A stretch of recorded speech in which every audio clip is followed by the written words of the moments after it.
Good afternoon, ladies and gentlemen. Good afternoon to all listeners and viewers. Good afternoon to those of you in commute, those of you who are in the sanctity of your homes. Good afternoon, and thank you for tuning in on Street 91.9 FM and giving us that time, with you. And a special good afternoon to those 19,000 odd SEA students who did their best. Today we are going to deal with some of those matters later on, but a special good afternoon to you. And I know you all stand relieved, and your parents. Good afternoon to the owners and the operators of this great radio station, Mr. Neil IWER George himself, and by extension his family and his staff, who work tirelessly behind the scenes to ensure that nothing explodes here and that we keep it fire friendly, all safety protocols in check, and we have a good team of technicians who are always alert. Good afternoon, everyone. Thanking God for another day. We give thanks. Some did not make it to 4 p.m., but you are here, you are listening, you are in the wicket, still batting runs on the board, and we are here to join you in having some type of discourse concerning matters of state. I Candela, Mekemwai, Buena Vista Social Club, Cuban music, most fitting for a discussion we're going to have soon about that Trinidadian-Cuban CARICOM relationship, which seems to be taking some twists and turns even presently. And we will address some of those matters along with you. You will weigh in and give us your take on that situation, and we will outline the angle in which we want to have that discussion. Remember, feel no need to call and throw stones on any topic. This is not what this program is about at all. And we want solutions, we want analysis. We don't mind controversial opinions, of course, and dissenting views are welcomed, just as they are in Cuba. Dissent is always part of democracy, and you do not have to agree with the decisions of the umpire in any game. You don't have to agree with the referee, you don't have to agree with the umpire, but the umpire calls it as he sees it. And upon review, with the third umpire, we could always have some manner of analysis. Hence the name of the show, The Third Umpire. We review the discussion and try and use other information to inform the debate and the decision. So, today we had the SEA exam. So I do understand that those 19,000 students are exasperated, are relieved after having gone through their paces for a very long time now. To be honest, some preparations start as early as Standard 3. Some people delayed to Standard 4. I have no idea where it's at present, but I do know for all those involved, the teachers, the parents, and the students, and even the administrators, this is anxiety that has finally come to an end. There's another part to it, which is the results, but that will take care of itself. As far as it stands, the exam is over. I did not have SCA. We did common entrance. I'm not too sure what was so common about that exam when you look back on it, but that was the name of the common entrance. And for those of you long before me, you may have done another exam, school leaving. I'm not too sure what you called it in that day, but you will inform me when we open up the lines and we have some discussion. You will tell me what exam you sat and how was your experience. And you know, we tend to learn sometimes by reflecting, and nothing is wrong with wanting better. Sometimes you accept what you have because you are afraid of wanting better, and change will be uncomfortable for many of us, especially change for the better, especially those who, in my view, take full advantage or are privileged to have full advantage of the system that exists. Why change it? I get through. Why change it? I got what I wanted. Why change it? Hard luck for you. You didn't get through. I got through. Me. Why change it? And there have been numerous calls for us to find a better way to allocate or to matriculate students to secondary school. That has, every year an article pops up, sometime before and sometime after. There's also been much published research on it. So not just old talk, there has been research on it, on whether or not the present system works. And when I say work, not work for you and your cousin, not for you and your brother and your auntie and your son, but works in general for the majority of citizens. And then the question will be, what happens to the minority?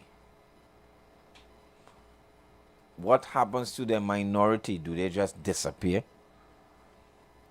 Do they disappear? What happens to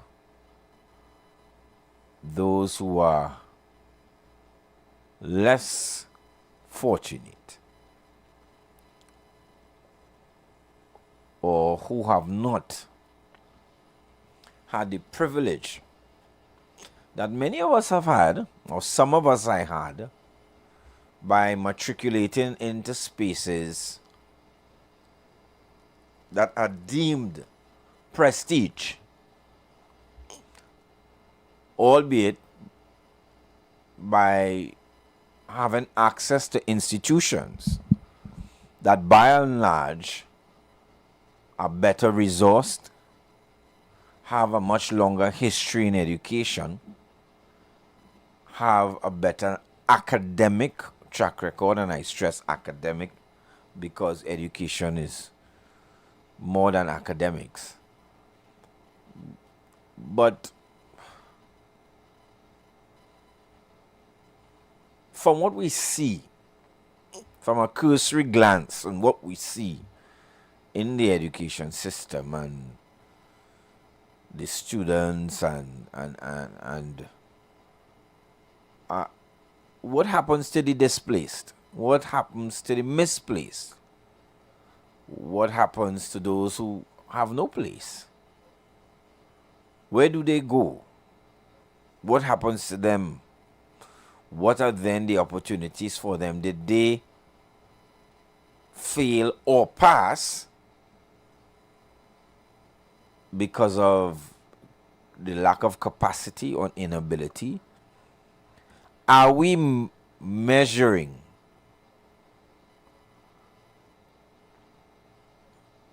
a monkey, an alligator, an elephant, a fish, and a turtle by the same stick? Are we doing that? Are we testing everyone by the same method when in fact we're not all at the same place? Are we afraid of asking deep questions of a system that has, and I say this quite openly, very religious and sacrilegious biases towards groups privileged by some reason, whether by pulpit or by pew, or by factors, exogenous factors that have nothing to do with educational ability, but by religion and social class?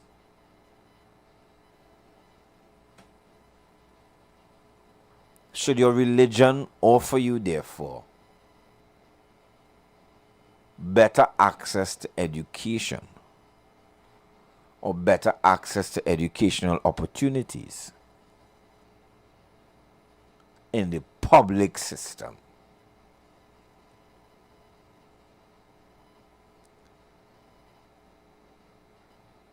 Are we employing the best methods, methodologies to allocate students to secondary school places? Or is the reality that we have a very unequal distribution of resources among secondary schools, which therefore lead to high competition for places in certain types of schools, where other factors play a more important a role than one's ability? Is the problem, therefore, how these schools are resourced, are funded, are taken care of, and who are the caretakers of these institutions? Therefore, if you're not within reach, apart from your God-given talent, which will get you so far, are we being fair toward differently abled, differently talented, differently embodied students of varied races, religions, some none, all types of social backgrounds? Does it create a disadvantage for some, while many, I guess, as we say, I get you, couldn't care less? The pressure of this exam has been well documented and has been perennially so. But we complain and then nothing happens. It goes on and on. And it's traumatic for many students and many parents as well. It's very, very, very traumatic. And we students, I mean, even in my time, we just wanted to get over it. We kept hearing about this boogeyman, this common entrance. Since, well, you had to do well in your common entrance, and you had your common entrance and your common entrance, and this exam, this high stakes exam, this winner take all exam was all that we knew. Was all that we knew. And Is that of what is the value of that in today's society? What is the value of all of those stereotypes and all of these things that we feed the children? And what about those who slip through the cracks, who are not as fortunate, who are not as privileged, who are not as structured, who are not as emboldened, who are not as exposed, and maybe who are not as religious? Where do they go? What happens to them? I want you to call me on 342-0081-466-5391 and tell me, are we doing right? Is this the best way? And we have done it. And don't tell me it has been so since Eric. I don't want to hear none of that foolishness. Fool. Don't tell me how it has traditionally been. Tell me whether you think it is the best system for allocating resources, for allocating students, children. Tell me about what effect you think it can have. Tell me about maybe in your time what your experience was, whatever exam you sat, and in reflection, what do you make of it? Are we going in the right direction in 2026? In 2026. Now, I'm not even getting into the latter part of the discussion. I'm not even getting in the latter part of the discussion that treats with, the results. I'm not even getting into that. You tell me, you are members of the pavilion. The number to call is 342-0081-466-5391. Are we doing right by our children? Are we doing right? Why do we have religion in the pot? Is it totally bad? Is it totally good? We need it, or do we? Is that mixture, is that concoction healthy? Is it fair? Is it really, really, really fair? More so in the public school system. In the public school system, meaning funded by a pluralistic government, funded by a government for all, not for some, not for any particular set. Is this the best system going forward? Can we do better? Or in your view, we can't. We can't do better. This is it. It is what it is. Forget it. Don't seek to improve. Leave it as it is. Nothing wrong. I happy. I did it. I get through. Or I didn't get through and I don't care. You tell me whatever your responses are in your reflection on your exam and in your observation of what children go through today and parents go through today. You give me your comments. We're dealing with SCA. The number is 342-0081-466-5391. And we're treating with the SCA exam. 342-0081-466-5391. Those are the numbers to call and weigh in. We need your comments. You're the pavilion. We need to. You must have your say in shaping a better Trinidad and Tobago and a better education system. Don't doubt the power of your opinion or your thought. We engage in constructive discussion in this program. So I want you to weigh in 342-0081-466-5391. We're talking SEA. We're talking SEA exam.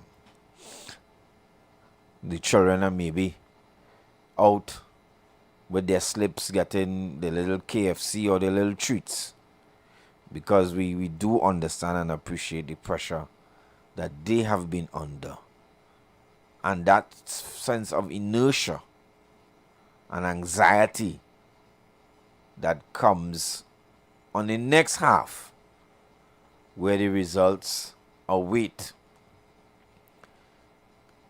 this quote-unquote meritocratic system. A system based on merit. So we say, what are your views? The number to call is 342-0081, 466-5391. SCA 2026 is over. SCA 2026 is over. The children have sat their exam, and for some, their futures will now take shape, whether justly or unjustly so. That discussion and that opinion and that decision is yours. It is for you to say. Reflect on how it has affected your own life, or maybe it didn't. Good afternoon, caller. Good afternoon, Mr. Rolex and the listeners. Mr. Rolex, you really believe that this structure that we have in place for educating our children is how to play it, boy? I don't even know the words I'm looking for, but that this system, right? Boy, when I look at the places some persons are, I am certain that they will not know people who excel in certain subjects or take certain exams. They just reach in certain places. So I would advise the parents and the children, don't really take on this thing too much, you know. Don't really take on this thing too much, because I can always have a backup plan, right? Because you could see some people who were there alongside you in that same SCA, who probably didn't answer one question on the paper, right? They didn't attempt to answer one question, but you might find them as some minister or somewhere, you understand? Because you don't really have to have no qualifications. You just have to be loyal to whoever is in power and who have leadership. That is what the leadership and many of us have been teaching the children of society. That is the example we have been setting. It's not based on merit, not based on qualification, not based on character.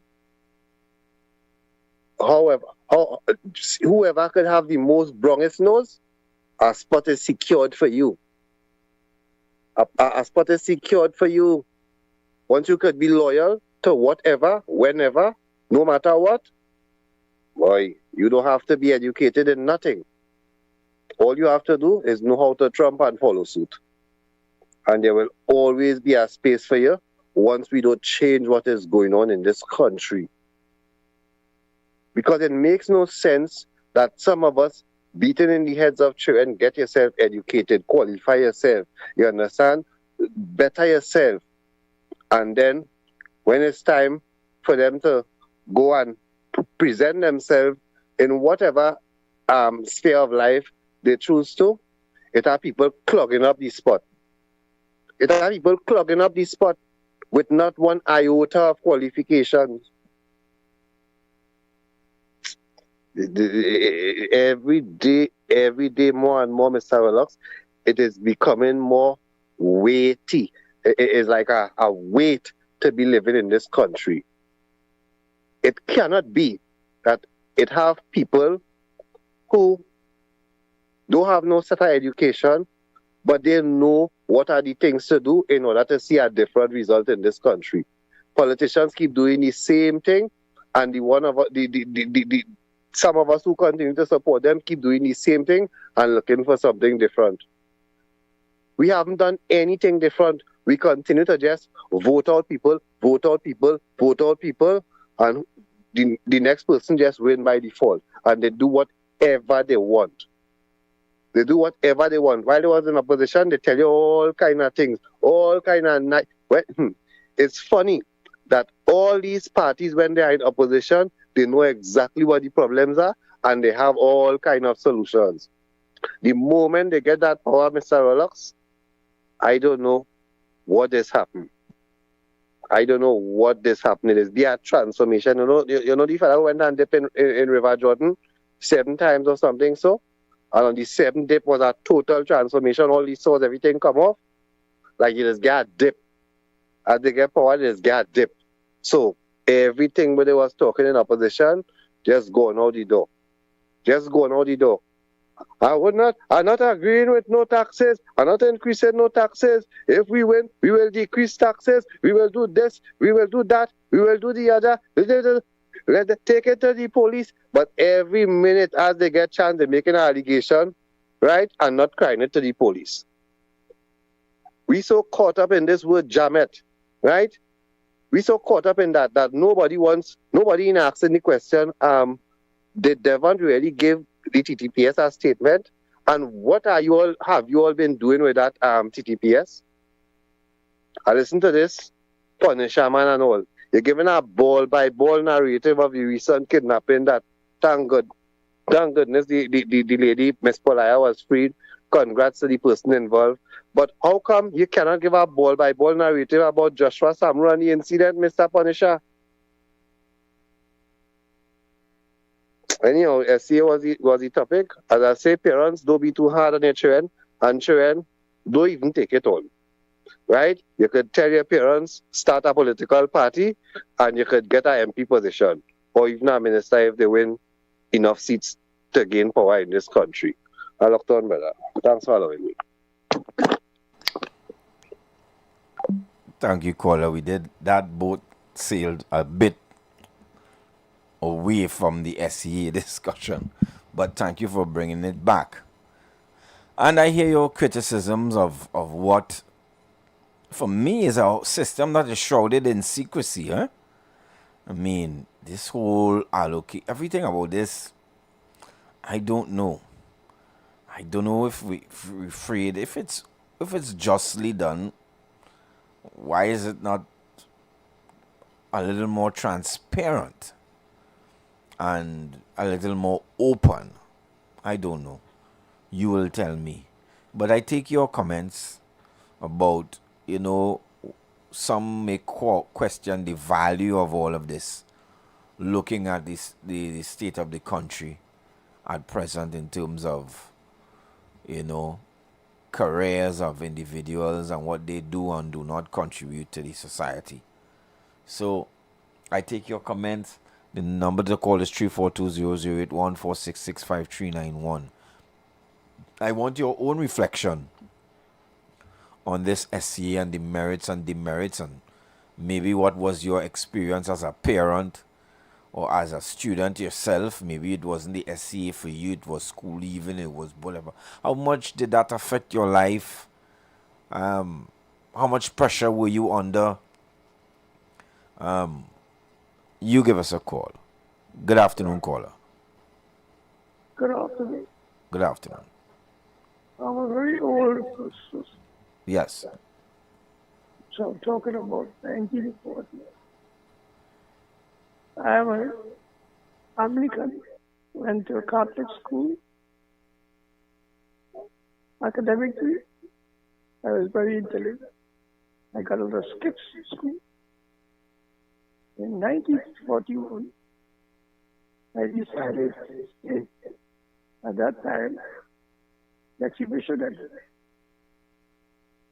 Everybody in the class, the teachers knew I was a very bright person. Like I said, I was Anglican going to a Catholic school. When he tested it, I was told I passed, yet I wouldn't tell the college. And those days, the male of the house did all transactions with respect to the family. The mother didn't have any say. I blame my father because he never went. I know what is wrong with my situation. But the people who know, my relatives, who did correct the papers for the exam, told us I passed. Yet, in my 90s, I'm still talking about that. It's a nice thing that at this stage, that someone is talking about it openly. Thank you.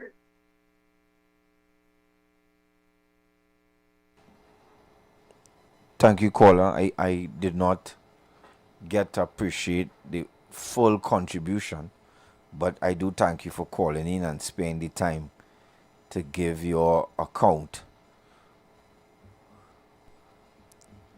Good afternoon, caller. Good afternoon, Mr. Rollock. Good afternoon.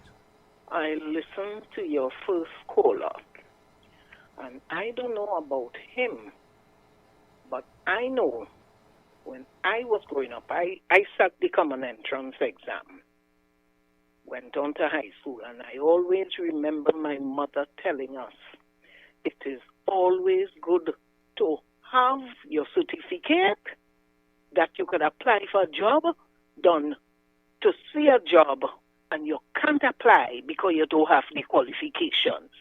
I always remember that.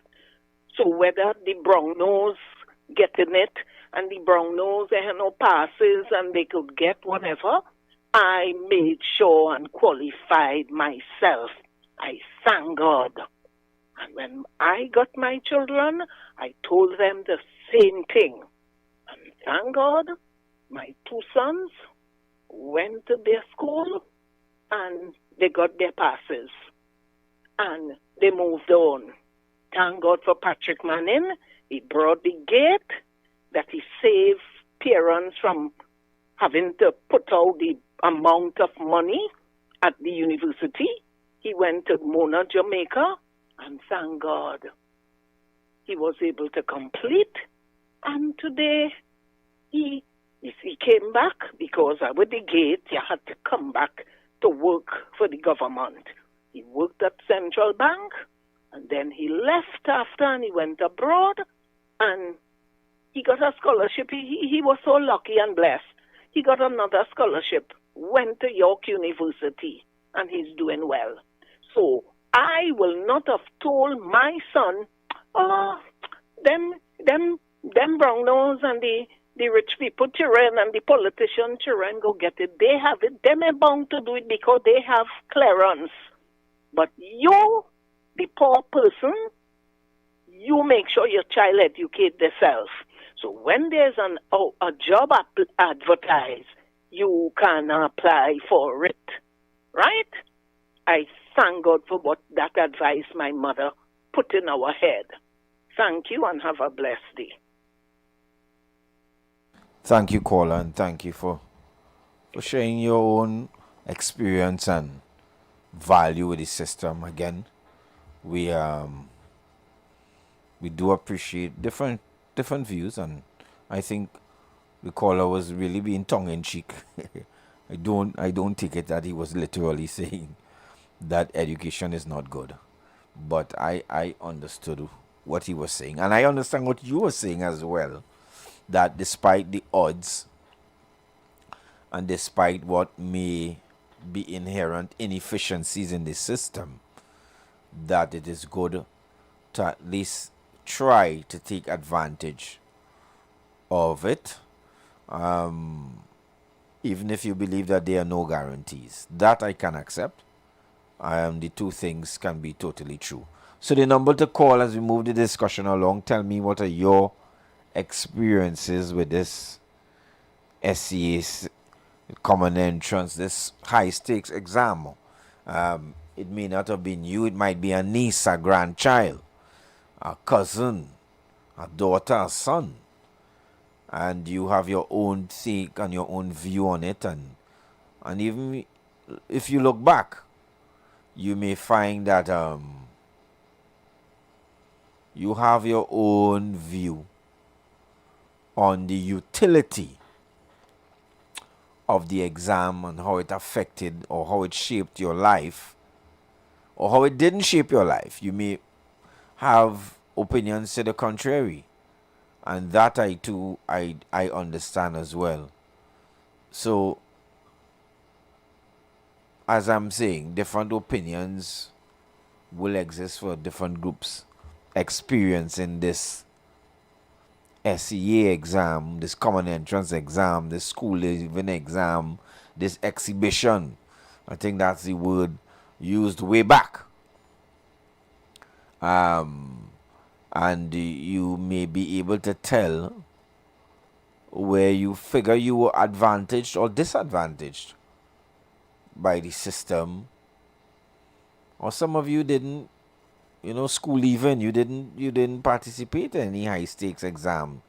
You maybe were not fortunate enough, you maybe were not successful, but you were able to overcome, or some of you were not able to overcome, in that you had to find other means to find your way and to craft your way around this Trinidad and Tobago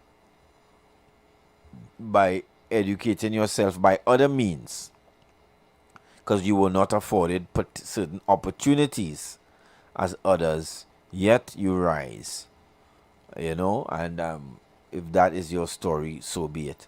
So please call us on 342-0081 466-5391. The number to call is 342-0081 466-5391, and tell me, what has been your experience thus far in observing, participating, in whatever little way with these exams, and maybe throughout your life you've been able to track, just anecdotally, you've been able to track somebody, the bright boys or the so-called bright girls, and you've also been able to measure up, albeit by a different route. And when you look back at it, there were other factors that may have affected your performance. There may be other factors that influence the outcome of those exams for you. So you members of the pavilion, you join in, chime in. SEA 2026, tell me how do you feel about it? Is this the best method of allocating secondary school places, i.e. educational spaces in secondary schools for all students of varied talents, varied backgrounds, varying abilities, varying interests? In your mind, have we found the best method? Does a better method exist? Or it is what it is? We don't care. You pass, you fail, you fail. You bright, you dunce, words we use. And these labels that are placed on students, on children, by their peers. Sometimes, you get the bullying on social media. The number to call is 342-0081 466-5391. Tell me, what has been your experience with this high stakes exam in your families, in your neighborhoods, in your communities, from what you have seen. You've been traveling, you've been driving around, you've passed by some of the schools at different times, and you were there. You were there too as a parent. You were there. Maybe you added pressure to your own children. Maybe you are guilty of being that pressure cooker. You better pass for this school, or else.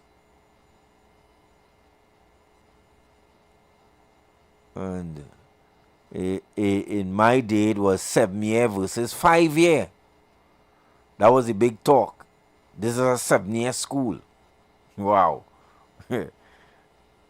And the aim was to attend such an institution. You had to attend a 7 year school. And if you put down all 7 year schools in the choices, Something wrong. Or you put all 7-year schools. You ain't that bright? How dare you? Put all 7-year schools. You have to mix it up. You have to be real. They say, be real. You can't get in there. That school is not for you. You don't know anybody there. And nobody there knows you. So you have to mix it up. You have to put down some of those schools and some of those other schools. So in case you miss the top draw, you could fall in the second draw. The number to call again is 342-008-1466-5391. Tell me what has been your experience.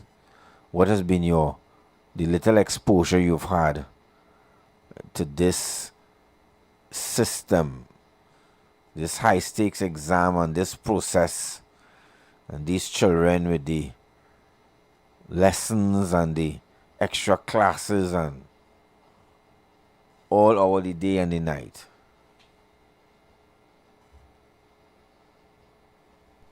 Good afternoon, caller. Good afternoon, Mr. Carol. You know, Miss Carol is totally correct, eh? And I was just kind of being sarcastic because for any human, the more that you learn and know, it's always better for you, right? But when I consider the reality of what goes on in this country in particular, out of everything that I have learned in my lifetime, Mr. Rollux, what I value the most is none of what I learned throughout the school system, right? It's more so what I would have learned as a young man being around older gentlemen, you know, and these kind of things. But the school system has so many shortcomings, and I don't know when we are going to address it, right? Why isn't the school offering financial literacy to the children and them? Why isn't the school offering some aspect of the law and what it expects of an individual? Why? And then the police come in to tell you ignorance of the law is no excuse. But they use it as an excuse because many of them don't know the law. When in the training of a police officer throughout the 6 months does he go and get his law degree or diploma? When? But the reality that exists in this country is just is too much to tell Jesus. That is exactly what it is. It's too much to tell Jesus because we had to deal with Arishmi Ramnarayan, right? Who didn't face any penalties for falsifying qualifications on a CV, which is a breach of the Constitution. It is an offense. But once you are in the right circle, it appears in this country, you don't have to get no education, right? Things will be done so that if you are culpable, you can get off in whatever the matter is. So I'm thinking, are we really teaching our children the right thing to come out in this society? Or should we teach them how to be loyal, right? Be loyal to this one or that one when they're in power. Based on the reality that exists, that might put them in a better standing in society.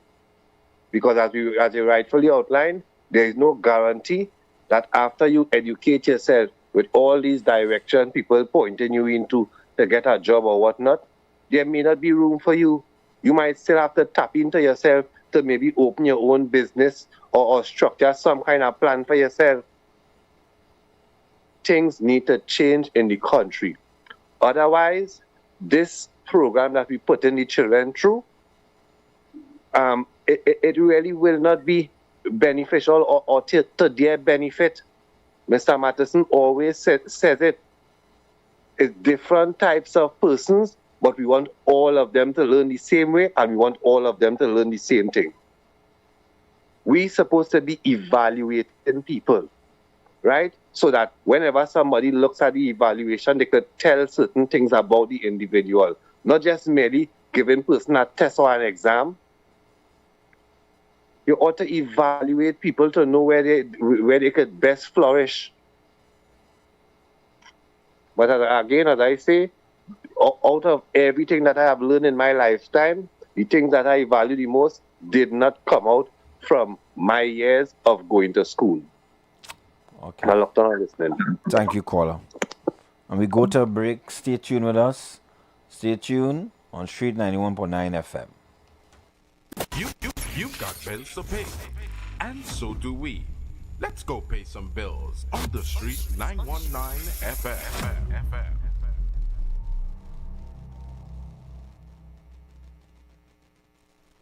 Come one, come all to a week fully loaded with Baptistness. It's guaranteed to be an epic experience. The National Congress of Incorporated Spiritual Baptist Organizations of Trinidad and Tobago presents our Diamond Jubilee 75th Anniversary Spiritual Baptist Liberation Week celebrations 2026 under the theme Let Freedom Reign. Thursday, 26 March 2026. The Spiritual Baptist Diaspora Service. One faith, many shores, bound by spirit, not by distance.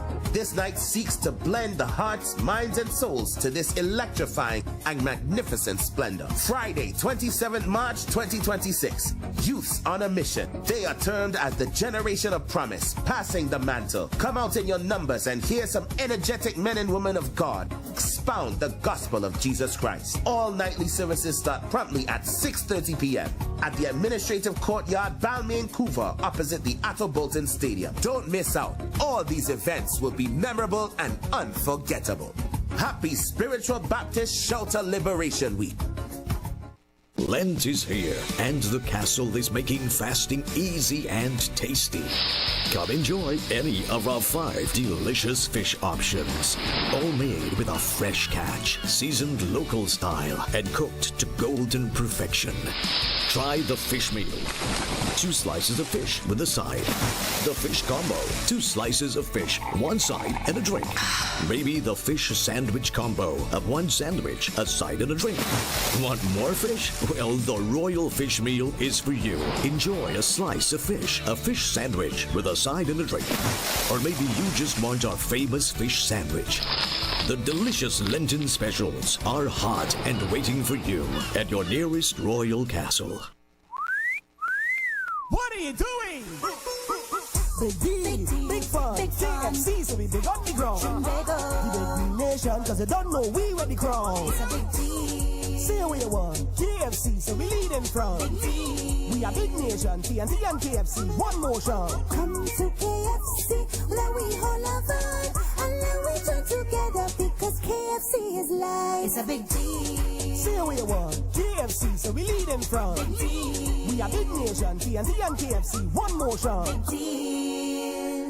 Wrap up your Thursday the right way. Twister Thursdays. 2 twisters for just $54.95. Loaded, saucy, finger licking good. 1 bite and you know it must be KFC. Order now. Follow KFC Trinidad and Tobago WhatsApp channel for all the deals. Our 75th Diamond Jubilee is here. Come join us for a week full of events. Monday, 23rd, grand opening of Liberation Celebration. Let Freedom Reign. Prohibition to Promise, 5 p.m. Tuesday, 24th March, a night of sacred strength and nurture. The men and women who carried the faith, whose shoulders we build upon. Wednesday, 25th March, night of praise and triumph. Thursday, 26 March, Diaspora Night. One faith, many shores. Bound by spirit, not by distance. Friday, 27th March, Youth Night. Generation of Promise, passing the mantle. We will be there, you will be here, and we shall celebrate our 75th Diamond Jubilee of the Spiritual Baptist Faith. When SEA is done, the reward starts. KFC, treating all C students to a free meal today. Get 1-piece chicken, regular fries, and a large drink on us. Just visit in uniform or show your exam slip. In-store only. After the exam, it must be KFC.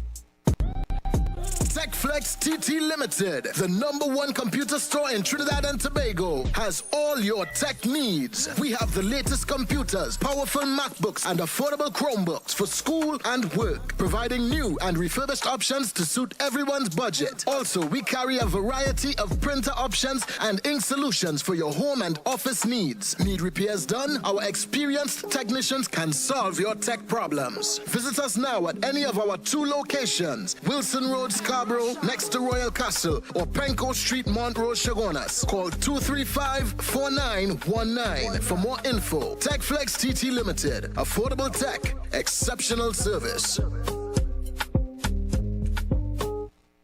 Get ready, this is big. Our first annual Epic Fundraiser Cruise. Sail in the sunset aboard the stunning Embassy yacht at King's Wharf, San Fernando. Easter Sunday, 5th April 2026. Boarding 2:30 p.m. sharp. Sunset vibes, sweet music, pure liming on the water. Tickets only $250. All funds for a great cause. Together we change lives. Quick rule, no glass bottle, no big coolers. Casual dress, come as a comfy. Payments can be made by Monday, 30th of March 2026. Tickets still available. Call or WhatsApp 683-8569 or 716-4203 right now. Limited spots, don't sleep. Sail in the sunset, Easter Sunday, Embassy Yacht. Let's go.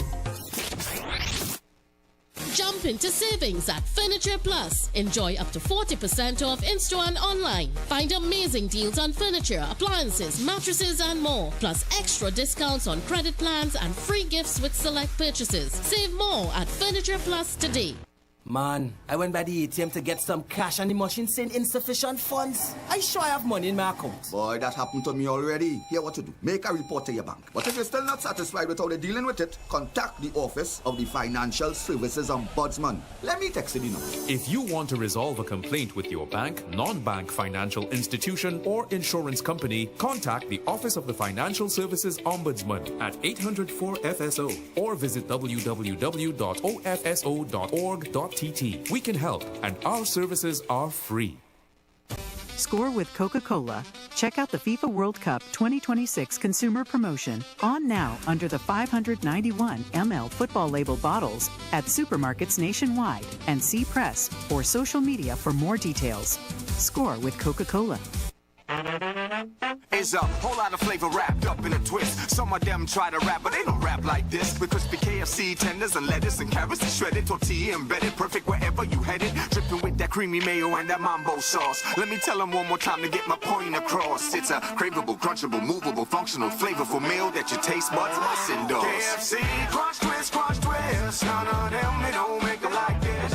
Introducing KFC's Crunch Twist, a flavorful wrap with a delicious difference for just $29.95. KFC, it's finger-licking good.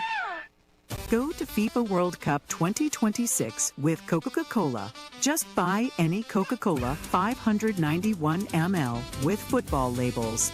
Uncap and submit your code via WhatsApp to 328-2878 for your chance to score with Coca-Cola. Share the live. Share the live. The Street 919 FM on Facebook and Instagram. Share the live. Iowa George on Instagram. Share the live. Iowa TV and Street TV on YouTube. Share the live. The Street 919 FM. So we take out this course and we sail on further up the Caribbean. And we go to Cuba. And referencing Suniti Maharaj's article, Beware Complicity in Cuba Starvation. Beware complicity in Cuba starvation. And Suniti contends that if we haven't yet thought through the implications of the TNT government's wholesale adoption of the U.S. policy on Cuba, we should do so now. Our clear and unambiguous position should be that no oil seized or stolen, including destined for Cuba, should be allowed in our waters or stored on our land. Under no condition should we become party to the mass suffering being inflicted by the U.S. on the Cuban people through its strangling of their energy lifeline. Last Monday, Cuba's national electricity grid suffered a total collapse. Although the power supply has since been partly restored, millions of Cubans continue to live without electricity for up to 18 hours a day.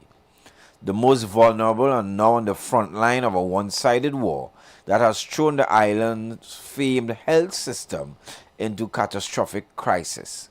Babies are being born in darkness, critical care equipment is lying idle, and surgery is being limited to emergency cases only, leaving thousands of patients hanging tough on open-ended waiting lists. No one should be in doubt about where we, the people of TNT and the Caribbean, stand in the matter of the 65-year trade embargo and sanctioning of Cuba by the U.S. Year after year, TNT has stood at the United Nations shoulder to shoulder with the majority of the world's countries denouncing the U.S. actions. Today, Cuba reels under intensified U.S. pressure. We should affirm our resolve and not be used in any way to inflict misery upon the Cuba or any member of the CARICOM family. There must be some other way to survive in this world without selling out our own. As a nation, the extent to which we are willing to compromise our core interests in order to win favors cannot be infinite. Taken too far, we become disconnected from our own moorings, unrecognizable to our own selves. This is what happened when, despite knowing better, we went along with the deception of the U.S. brazen militarization of the Caribbean Sea was a defensive shield against transnational crime, coming mostly from Venezuela. The U.S. government's own data reveals that the U.S. is the primary source of guns that are decimating innocent lives, propping up drug empires, and fueling gang violence across the region. At the end of last month's CARICOM head of government meetings, Chairman Dr. Terence Drew said that CARICOM heads had agreed to mount an initiative in response to the humanitarian crisis. Since then, there has been no information from CARICOM regarding the form of its support, the contribution from each territory, and how people across the region can participate. A true humanitarian response will take the politics out of the equation and engage Cuba's crisis with urgency, compassion, and generosity shown to our Caribbean neighbors in the aftermath of Category 5 hurricane. That is who we are. So, there's been a lot of talk concerning Cuba and the Prime Minister's stand on the Cuba CARICOM effort. And I want to make it clear because I read where the government is involved in efforts in Cuba. However, those efforts are bilateral, meaning between Trinidad and Cuba, and not through the CARICOM vehicle.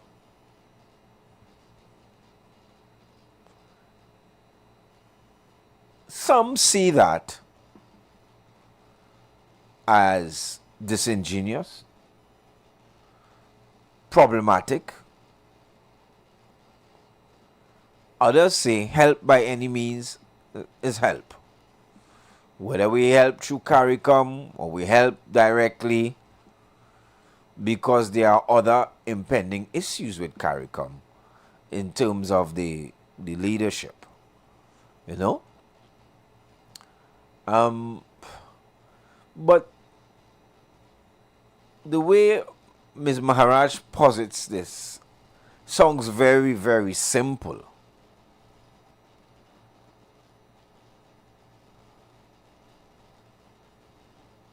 We are who we are. integrity, sell out.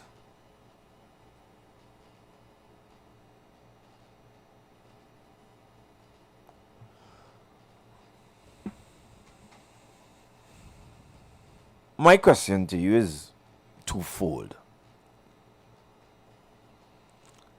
Are relationships Trinidadian or Trini-Cuban relationships a simple matter in your estimation? Black and white. Are they simple? And how do you see helping Cuba by other means outside of the CARICOM machinery? Do you accept that it's help anyway? Or do you see a problem? Do you take issue with not joining the mass? So we are not sending our stuff with the rest, but we're sending it by other means. Do you find that problematic? The number to call is 3420081 4665391. We're talking about Trini-Cuba relations. Trini-Cuba relations as they stand at the moment. Are we complicit? Have we been complicit? According to Ms. Muhammad, she said, beware in Cuba's salvation. I think that's simple though. I think it's that simple. In the geopolitical framework that you have observed, and the players, and the player, be it the US, do you think it is that simple? Do you read it from the back of the hand, the fingers, the wrist? How do you read it?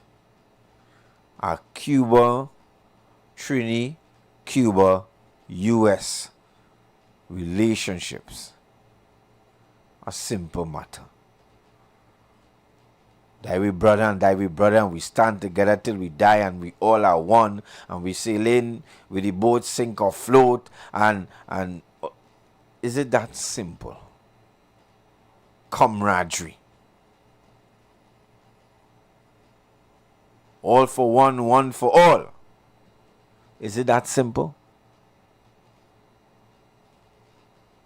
Is that your reading of Trini-Cuba relationships? Trini-Cuba CARICOM relationships. Is it that simple? Give me a call. 3420081 4665391. Give me a call and weigh in on what are your thoughts with this relationship. Some of you have been around more than I have. So you've been following the matter. You have your own personal view on it. It does not have to be governmental. It doesn't have to be anybody's view but your view on how you read the situation. It doesn't have to be in condemnation of anyone. You may offer a different perspective. You may have a different solution in your mind. Good afternoon, caller. Good afternoon again, Mr. Orlock. I'm doing this. But Mr. Orlock, when Trinidad is considering their relationship with other countries, is it actually the country itself or the leader of the country? Because I'm thinking that our Prime Minister is taking a cue from Mr. Trump, who has merely 4 years in office, right? Is it that when the leadership of America changes, now we will just forsake Mr. Trump and adopt whatever this new leader decides is the way forward? Or is the relationship, with the country itself? So it doesn't matter who is in the leadership, but the relationship would be have some sort of mutual respect and benefits of some sort. Because I in my mind, I'm thinking, yes, it is easy to tell Mr. Trump no, and face whatever consequence we have to face, because he is not the president of America Unlimited forever and ever and ever, amen. So why are we not standing on some sort of principle other than just waving and blowing in the wind like a flag? Because this country have a lot of stuff that we need, and we trade in so much with them, and we dependent on them. If that is the case, that should tell us we need to make adjustments and stop being so dependent. Because I cannot see how we think it make it any sense that, okay, when Trump is there, we do as Trump do. He don't want no Cubans here practicing medicine or whatnot. That is the stance we take in. But the moment somebody else takes that place and has a different stance, then we automatically change into our next gear. I really trying to wrap my head around what is really going on in this place. Because we're going nowhere fast. We're going nowhere very quickly, if that is how we are approaching things.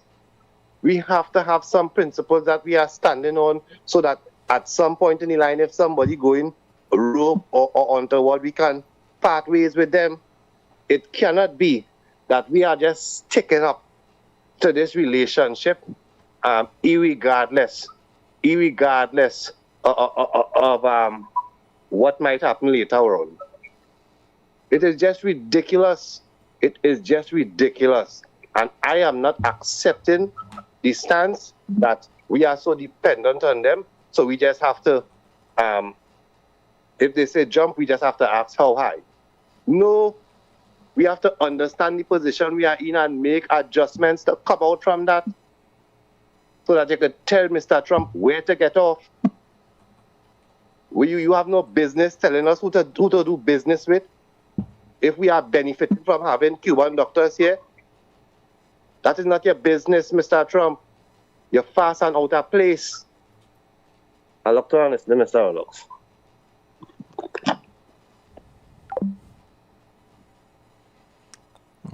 Okay. I hear you. Good afternoon, caller. Good afternoon, Mr. Mr. Rolex. Yes. I don't think it is that simple. I think that the article, I didn't read it, but you read it, that it's a bit simplistic and it doesn't really demonstrate an understanding as to the geopolitics and where we are. We are not a military might. We are not an economic power. And we see now all the time what is a situation that we have to be very careful. This government doesn't have much room to maneuver, and they have to be careful. So when one talk about, you see where did the American government, and mainly Mr. Trump, he is on the rampage. How much time I must say that? How many times people must, they don't listen to news, they don't follow the international news and whatnot. You could take a dose of sanction on your back, where we are now. What strength you have? Just last week I was listening to Voice of Barbados, and one of the commentators, the economist and a renowned economist in Barbados, and he was saying that Barbados is just a dot. We just a dot. What could we, what could we do? We don't have any power. Keir Starmer in England don't have power. He had to do one thing today in the morning and in the evening. He had to surrender to Trump. You see it right through. You see it with respect to the EU, the European Union. They're not but they don't know how to move. You telling me now, look the Caribbean here. You have a number of countries where Marco Rubio told them that they have to sign off, or not sign off, they have to renounce or get out of that arrangement. And all of them move to abandon this whole thing with Cuban doctors. All of them who are making and backing up along the Caribbean. So you have to understand your strengths and your weaknesses. Understand where you are. Yes, Trump is not going to be there in government forever. We know that. But he has 3 more years to go. And the amount of damage he can do, and you're now trying to recoup this economy. You're now trying to get investment and all these different things in all the trying times, and even in the light of what is happening in the Middle East. All this thing, and you telling me that what stand you could take? Boy, these people, I don't know. I can't understand the people in this country and the people who are able to influence the minds of the people in this country. The things they write, the things they say. Madness. And Colin, let me just read something for you on the line because you would appreciate. I'm reading from article by Nia Nan on vulnerabilities and security challenges of the Caribbean small states. And the quote is, small states by their nature are weak and vulnerable. Sometimes it seems as if small states were like small boats pushed out into the turbulent sea, free in one sense to traverse it, but without oars or provisions, without compass or sails, free also to perish, or perhaps to be rescued and taken aboard by a larger vessel. Well, that says it all. That says it all. I don't need to say anything else. And that is the problem with Trinidad.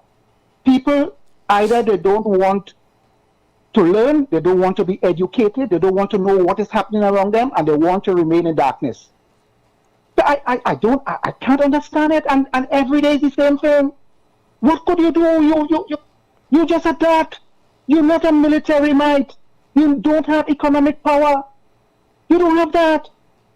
And those countries in Latin America, Colombia, all those countries, they have to bend the knees to Mariago. And you telling me about Trinidad, and the thing about it, the politicians like to massage the ego of the people in this country and make them believe that Trinidad is so, we're so great. We have the best colors in the world. We this, we that, and the other. Massage it. And they come out and they spew all kind of nonsense. Partner, all the other wake up. Mr. Roloff, I don't want to go too much with this thing before I offend certain people with respect to my utterances. Thank you, Colin. Thank you again. Comments appreciated. Is it that simple? That is my question. Good afternoon, Colin. Yeah, good afternoon, Umpire Roloff. Apparently you are behind the stumps and everywhere else. I must say the radio transmission has improved a little bit, but it wants some more attention. But anyhow, this thing with Cuba and this situation with CARICOM, we have to understand that we are an independent country, and we cannot avoid the United States of America because we all born and met America as our biggest trading partner, especially since colonialism, right? And it's everybody have to see about themselves and their population, every leader that is. So, right, we cannot be towing the line, look at the disrespect with this CARICOM Secretary General, right? What kind of dysfunctionalism is that, right? You have a member country and you never asked or corresponded with a member to find out if this lady contract will be extended. Right? We have to watch out all these things, but then it goes back to traditionally back to the federation. Is the federation over and over and over again? I don't know what it is. Trinidad is always the envy and jealousy of the other English-speaking Caribbean islands, right? Right? Cuba is considered by some people as part of Latin America because of the language, right? And Cuba really have nothing to offer Trinidad and Tobago, right? So I don't know why we have to. Yes, I am saying if we have humanitarian aid, maybe, but then we have to be very careful with that. We can't, right? Because the United States has said, all right, they don't even want doctors in the Caribbean, English-speaking Caribbean again, because that type of slavery, where the nurses are paid some money and the majority go back to the States, to the Cuban government. Yeah. So we have to be very careful in foreign policy and things. We have to. I support the Prime Minister in that we have to paddle our own canoe. Lest all of us perish in this place. Right? So we have to be very, very, very, very careful with this thing. So that is my major comment. And I am not talking no bush talk. I'm speaking as an academic who studied Latin American politics and have a fair knowledge of what goes on in Latin American and Caribbean politics. Right? So right now there's a wave of political changes coming up. We have elections maybe next year, June, Grenada, but it may call sometime this year because there's heavy politicking going on in Grenada right now. Right? We have Antigua in 90 days, and it goes on and on, and there'll be a change in government or change in administration in all these islands, step by step, because of the New World Order. Right? America do not want, or the United States do not want people consider their enemies with no kind of presence close to their back door again. Right? Everybody have to protect themselves.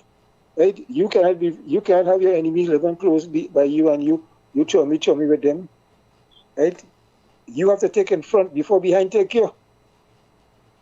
So that is it, Mr. Rolex. Yes, so appreciate it. I wish a good afternoon to the other umpires. Yes. And the reception is not much better, but a little better than how it was, because I thought there wasn't anything at all. So the engineers there, I want to motivate them and congratulate them and ask them if they could do some adjustments. So by tomorrow, please God, we'll have excellent, we'll be back to normal again. Yes. So thanks. All your messages will be relayed. And they're listening actually. They're always on, locked on. Is it that simple? That is my question. Sometimes we look at relationships and we simplify them in my mind. He should just leave. She should just go down so.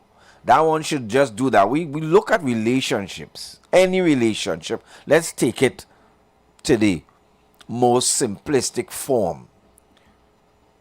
If I was here, I wasn't taking that. We look at things and we do not consider circumstances. We don't consider facts. We don't consider empirical data that may influence decision making. I am saying I know. I have been to Cuba myself many years ago. A lovely place, a wonderful experience. We love Cuba. We love the Cuban people. Is the Trinity-Cuba relationship, Trinity-Cuba CARICOM relationship, that simple? Is it that simple? Stand up with what you believe. We are sovereign. We could do what we want. Nobody can tell us what to do. Okay. Is that your understanding of geopolitics? Is that your understanding of globalization? Is that your understanding and appreciation of international trade and international political economies? Is that your understanding of those concepts? Do what you want? We have a national flag. We're singing national anthem. So we are who we are. Do anything once it's in our best interests. Free to do it. We'll not be any slave to any imperialist. Sounds good. My question to you. Call me 342-0081 4665391. Are those relationships as simple as we deem them to be? Are those relationships with our neighbors? And I'm putting on record that we do care for our neighbors. as you may care for someone who you stay away from or who you no longer interact with because it is complicated. And I'm asking you, members of the pavilion, members of the jury, is the Trini Cuba CARICOM relationship as simple as many say it is? Of what value is the historic context? Because we know what we traditionally did. We know how we traditionally interacted. Can we do so now freely without consequence? And can you bear that consequence? That is my question to you, members of the pavilion, esteemed members of the jury. Call me on 342-008-146-65391. Vamos! Yes, we love Cuba. CARICOM, Caribbean people, we are one. Touch one, touch all. 1 from 10 is 0. I've read it. In the Trumpian era, what good is all of that rhetoric? Call me. You know more. You have your own ideas. You have your own views on this nexus. 342-008-146-65391. Whether you agree with the Prime Minister or not is one thing. But whether you feel the relationship is one that is just as simple. And you telling me what we did in 95 and when we did that one and we did, I don't know how much those things are the same.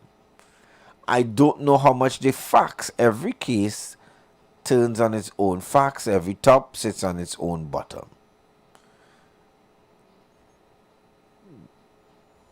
I am not sure the facts of the case in 2026 mirrors that of older days and older times in this present regime and what they have been prepared to do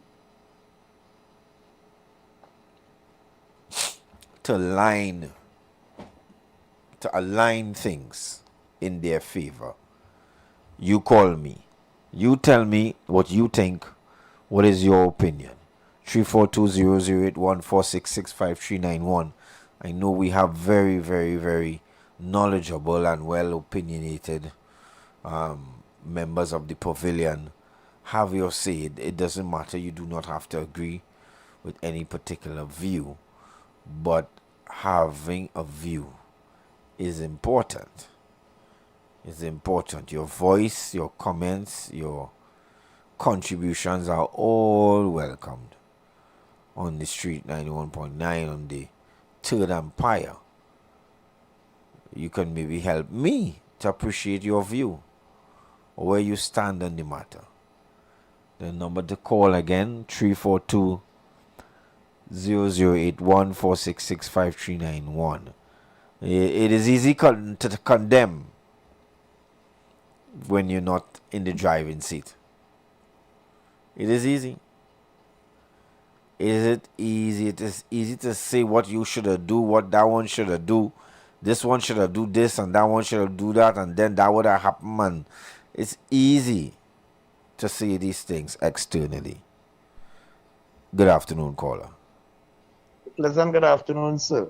Good afternoon. I'm listening to your discussion. Yes. I just want to throw one thing in. I want to throw one little thing in the mix. Go ahead. Will CARICOM democracies, capitalist democracies, which is the majority of capitalist democracies, accept Cuba as a capitalist democracy? Yes. No. Because we are supporting Cuba as a communist state, basically. Yes. But if Cuba decides to change the moral I want to become a capitalist democracy. Will they support Cuba in doing? I just throw that in the mix. Yes, good question. Good question. Fair comment. The number to call 3420081. Have your say. Weigh in on the topic. 4665391. We. This is not Rum Shop Talk. This is not that program. Put your thinking caps on. Keep your hand on the buzzer. You know, these things are not beyond us. They may look like that, but they're not beyond us. One bad decision, one wrong decision, and our lives can change on the ground. One wrong decision from the leadership, and our lives are succumb to change. Good afternoon, caller. Yeah, Mr. Loketa again. I forgot to mention something in the conversation here. Yes. That we always have to remember that the doctrine of collective responsibility doesn't reside in CARICOM. I mean, everybody don't have to, as they say, push one head. Right? So that's an important thing in CARICOM too. Right? That everybody has, they paddle their own canoe in the end. Yes. Because the doctrine of collective responsibility does not reside there. Yes. Yeah. Yes. Important. Okay, good. Thank you, caller. Yeah.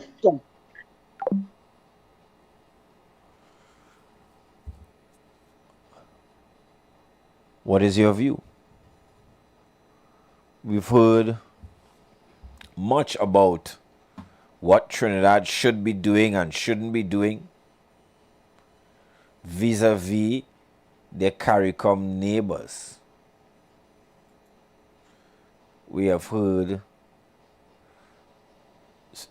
Suniti's argument.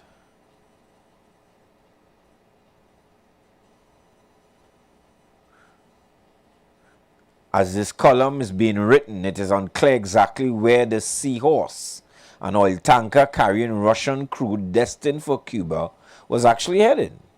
International news outlets have been reporting that the tanker was headed to Trinidad and Tobago and was expected to arrive tomorrow. However, a maritime tracking site has posted a log indicating that the vessel has changed course, with its new destination being Puerto Cabello in Venezuela. For all we know, whether or not the Seahorse docks here, we should be alert to the possibility that the government's foreign policy alignment with the punitive policies of the U.S. towards Cuba could, by extension, make the rest of us complicit in starvation of Cubans and the collapse of Cuba, a sister Caribbean country. Is it that simple, Miss Maharaj? Really? Really? Is it that simple?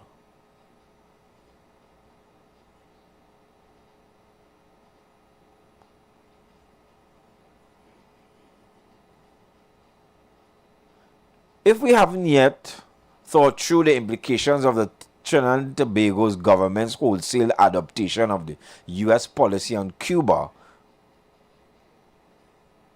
we should do so now. Good afternoon, caller. Yeah, sorry to badger again. No, continue. Yeah, I listened to Mr. La Hoqueta, and he was quite right.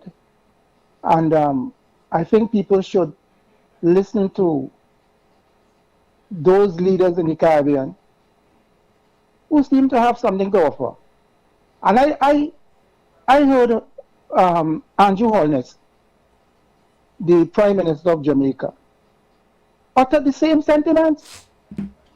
That it's the question about collective responsibility or whatever it is there. What he said that they're free. Each island is free to make its decision that is in their interest. He said so, among other things. So I don't know. So I agree with him on that.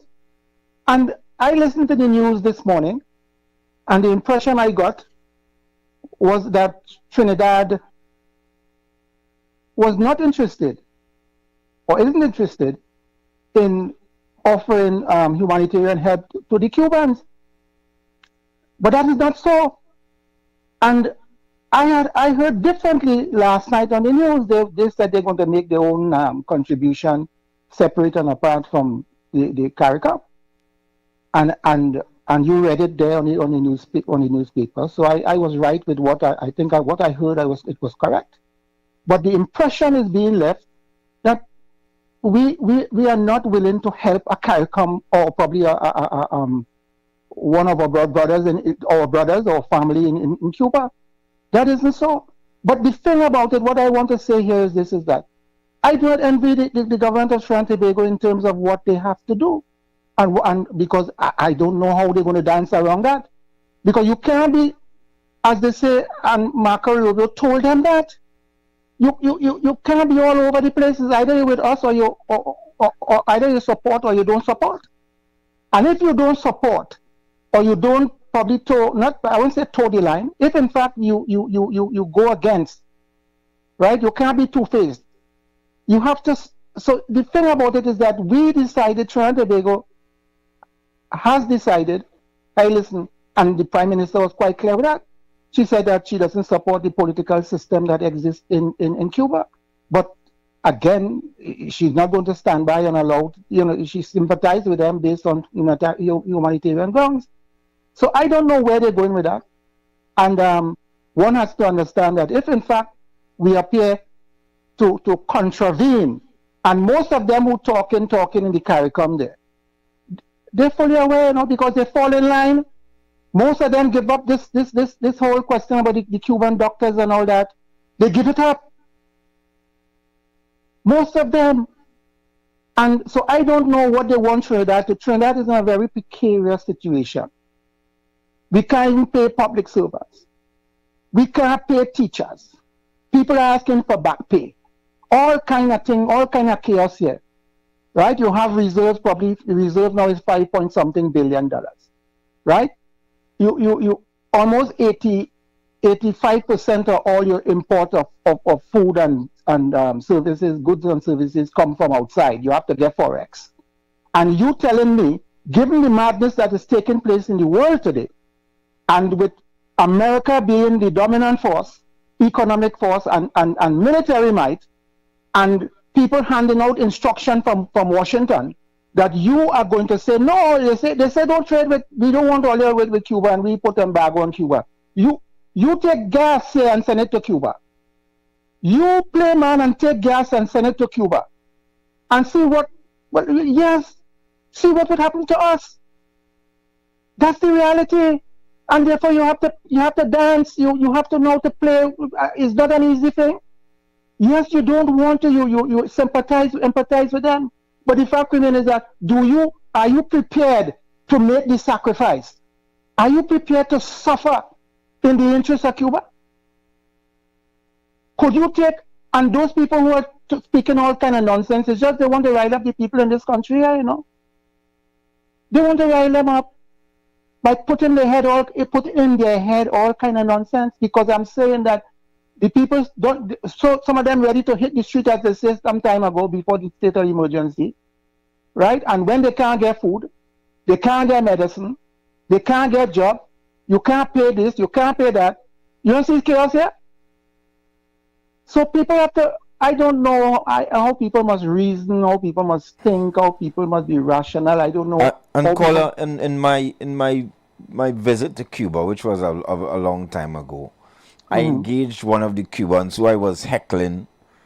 We were exchanging pecan. So I was giving him pecan about, I am Fidelista and I am Chavista too, but you all live under a very oppressive regime then, because it was Mr. Castro, and I was criticizing him about, his lack of freedom and, things that on the visit he saw the visitors having and doing, and quite jealous, and we got into some little political discussions. He was quite patriotic, and he said to me quite simply, he said, Trinitario, he said, if you are free, as you say you are, speak against the US. Yeah. Simple. Yeah. And that was the end of the discussion.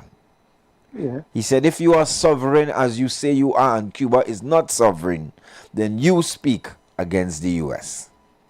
Yes, you can't speak. And I've heard that sentiment expressed, within recent times. Yes. By persons internationally and within the CARICOM and, the more academics. And that's a fact. Yeah. And I'm saying that where in fact you have had the Americans here, and you have had this arrangement in Latin America. You form that body, right, with respect to tackling narco trafficking and all that kind of thing. Yes. You went to the Americans. You had certain arrangements coming in place, and then the Americans have a policy with respect to Cuba, and you are saying, well, look, you turn your back and you say, all right, we are about that, we have natural gas here, and we loading and we going up. We don't care about you. We doing what we want because that's our brothers, and you going up there, and they decide to arrest sanction on you. Right? The fact remains is that what Trinidad I get from what the Prime Minister would have said is that yes, and she's made it quite clear, it wasn't a secret. She said that the political system she agreed with that, and a lot of people agreed with that the system has to change. Right? That is their view in terms of the ideology and that kind of thing. They say no, that has to change, and a lot of people in Trinidad express that view. With respect that system must change. And what she's saying is that yes, but we on humanitarian grounds we sympathize with them, we empathize with them, and we would assist them in that regard. She's saying now that we are going to give assistance, but we are not going to be part of that arrangement with other CARICOM countries. We're going to do our support, our contribution, make our contribution separately. So I don't know what some people want. What some people want is that things turn over here, especially given the economic situation and the economic crisis which now exists in this country. And when it started, all of them started march on the street and get on and do what they want and create chaos here. And by that means, and the desperation is real, That desperation, you see it mounting with respect to that first gas that is due by next year. They want to get back into power. The thing is the politics. So I hope that the Prime Minister hold a steady head, do what is right, and in a way assist the Cuban people in a way that would not jeopardize the interest, our interest here. What is our interest? So at the same time, you're trying to help Cuba, and you damage your well-being here. That can't be. You have to do it in such a way that yes, they would be helped, and we would not be endangered. We would not be forced to make the kind of sacrifice that we cannot afford to make at this point in time. I am just using a little common sense, Me, international political scientist and that kind of thing. Me, expert in geopolitics, but I am seeing it in a logical way. I'm looking at it in a critical way. You cannot take out your head or take out your nose to spoil your face and that kind of thing. Yes, we need to help, but we must not put ourselves at risk. And that is what I think the balance that the government is trying to put in place. So I don't know where they're going with that. I don't take those people seriously because most times they're off the rails. Thank you, Mr. Rolox. Is it that simple? Is it that simple? Is it that simple? Good afternoon, caller.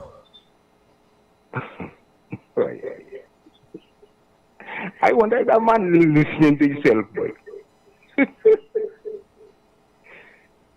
What's wrong with this man? Every single thing that the Prime Minister said, this man is going to defend it on this program.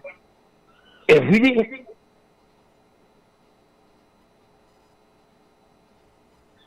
Let me do so I want to see. Let me go from the station. Will you have a nice day?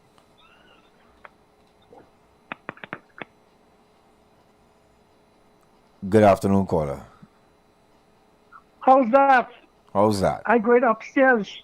Yes? I'm looking for the electronic decision. Yes? Yeah, what's going on? I'm taking a leg and center, a leg and tight, and with some extra coleslaw. Right. That's the KFC special you taking? Then, yeah, mix it up with the KFC special, the concha. The SCA special you taking that? Go ahead. Yeah, but umpire. Yes. Now, 5 runs, 2 balls, again for the game to done. Right. But we get a little heavy drizzle. Right. Would you call the game? I'm looking for you now to call the game. Because the Doc Lewis is in my favor now. Correct. But I find you stand up like the duck in the water, in the rain, watching the ball at the ball. So, I had to face, still at the stadium, I got to walk off, right? Yeah. Right. But you know it's a place called Haiti, right? Yes. And you know it's a barbecue and thing down there, Shane. Yes. But you know, the Caribbean, forget a little piece of country. Because it has ties with the European French. And do you know, the land over there is most valuable for agriculture. Yes. And what they produce? Poverty. Right? And up to this day, they can't change themselves. But we have our next island, which have a refinery, have economic prosperity. And 10 years ago, but anyways, that's really 10 months ago, eh? We had a trend billing that the citizen didn't come first, but financiers and businessmen was the true economic power of this country. Sweet TNT. But Empire, I feel rain is falling too hard. How's that? I hear you. So before we go, today's SCA and KFC is ready. SCA students get free KFC meal. Yes, free. 1-piece chicken, fries, and a drink to celebrate. Finishing strong. Just show your exam slip or come in uniform. Available in stores only. You right, we fry. It must be KFC. So KFC is helping the SCA students relax a bit. When the SCA done, the reward starts. KFC treating all SCA students to a free meal today. Get a 1-piece chicken, regular fries, and large drink. On us, just visit in uniform and show your exam slip. In store only. After the exam, it must be KFC. So KFC is in treating the SCA students, you know, after a much deserved, you know, day. Today was their day. So don't forget to take your family, your grandchildren, your nieces, your nephews, take them all. They could get their KFC with the slip. Those of you who sat the exam. Is it that simple? We were not discussing who supporting who. We were talking about the complexity of the relationship. And I wanted to know In your view, is it that simple? Some of us call here and respond to people, eh? Let's keep the argument and meaning the discussion centered on the discussion. Forget the speakers. And tell me in your view. If you agree with the last speaker, you agree and you say why. If you disagree, say why not. And let us move in a very civil manner. This is the third umpire. And all views are welcome. All views are welcome. But we really want to have very refined discussion here. Is it that simple? Is the Trini, Cuban, CARICOM, US relationship as simple as we think it is? The discussion was nice. Join us for more after break on the third umpire. We're going for drinks. You've got bills to pay, and so do we. Let's go pay some bills on the street 919 FM.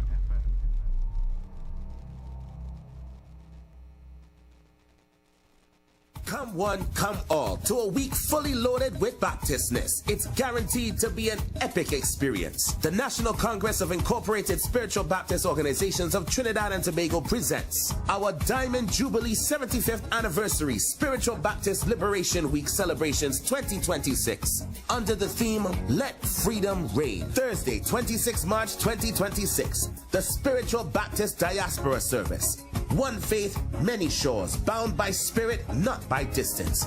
This night seeks to blend the hearts, minds, and souls to this electrifying and magnificent splendor. Friday, 27th March 2026, Youths on a Mission. They are termed as the Generation of Promise, passing the mantle. Come out in your numbers and hear some energetic men and women of God expound the gospel of Jesus Christ. All nightly services start promptly at 6:30 p.m. at the Administrative Courtyard, Balmain, Vancouver, opposite the Atto Bolton Stadium. Don't miss out. All these events will be memorable and unforgettable. Happy Spiritual Baptist Shelter Liberation Week.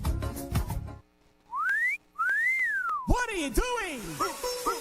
Big D, big fun, KFC, so we big on the ground. The big nation, cause you don't know we were the crown. Say what you want, KFC, so we lead in front. We are big nation, TNT and KFC, one motion. Come to KFC, let we hold our vibe, and let we join together, because KFC is life. It's a big D. Say what you want, KFC, so we lead in front. We are big nation, TNT and KFC, one motion. Boy, I got in an accident a while ago. I was in traffic and my car get bounced from behind. Well, then they're wrong. Yeah. Well, the insurance company go fix it up. Fix up? Huh? I make my claim the next day. And up to now, I can't hear from the insurance company. I need my car fixed. Look, you better go to the Financial Services Ombudsman. I'm sure they can help. Yeah, I'm going to check them now. To resolve a complaint with your insurance company, bank, or non-bank financial institution, contact the Office of the Financial Services Ombudsman at 800-4FSO or visit www.ofso.org.tt. We can help, and our services are free. When SEA is done, the reward starts. KFC, treating all C students to a free meal today. Get one-piece chicken, regular fries, and a large drink on us. Just visit in uniform or show your exam slip. In-store only. After the exam, it must be KFC. Wrap up your Thursday the right way. Twister Thursdays. 2 twisters for just $54.95. Loaded, saucy, finger-licking good. One bite, and you know, it must be KFC. Order now. Follow KFC Trinidad and Tobago WhatsApp channel for all the deals. Our 75th Diamond Jubilee is here. Come join us for a week full of events. Monday, 23rd, grand opening of Liberation Celebration. Let freedom reign. Prohibition to Promise, 5 p.m. Tuesday, 24th March, a night of sacred strength and nurture. The men and women who carried the faith, whose shoulders we build upon. Wednesday, 25th March, night of praise and triumph. Thursday, 26th March, Diaspora Night. One faith, many shores, bound by spirit, not by distance. Friday, 27th March, Youth Night. Generation of Promise, passing the mantle. We will be there, you will be here, and we shall celebrate our 75th Diamond Jubilee of the Spiritual Baptist Faith. There's some advice when you hear it, you know one time is good advice. My granny tell me a hot cup of good and natural ginger tea first thing in the morning does wonders for the body. Good and natural ginger tea in its single-sized packet is excellent for flavoring your cooking, salads and desserts. But what was news for me is when my granny say a hot cup of good and natural ginger tea helps with nasal congestion and colds, stomach problems, migraine headaches, and it's really good for arthritis in the body. Made from freshly crushed ginger root to get that strong ginger taste and aroma so soothing. Good and natural ginger tea available with or without sugar, so all you need is boiling water to get a cup going. As the old people say, don't take flambeau to see the night what you could see clear in the day. Good and natural ginger tea. Good advice to start your day right.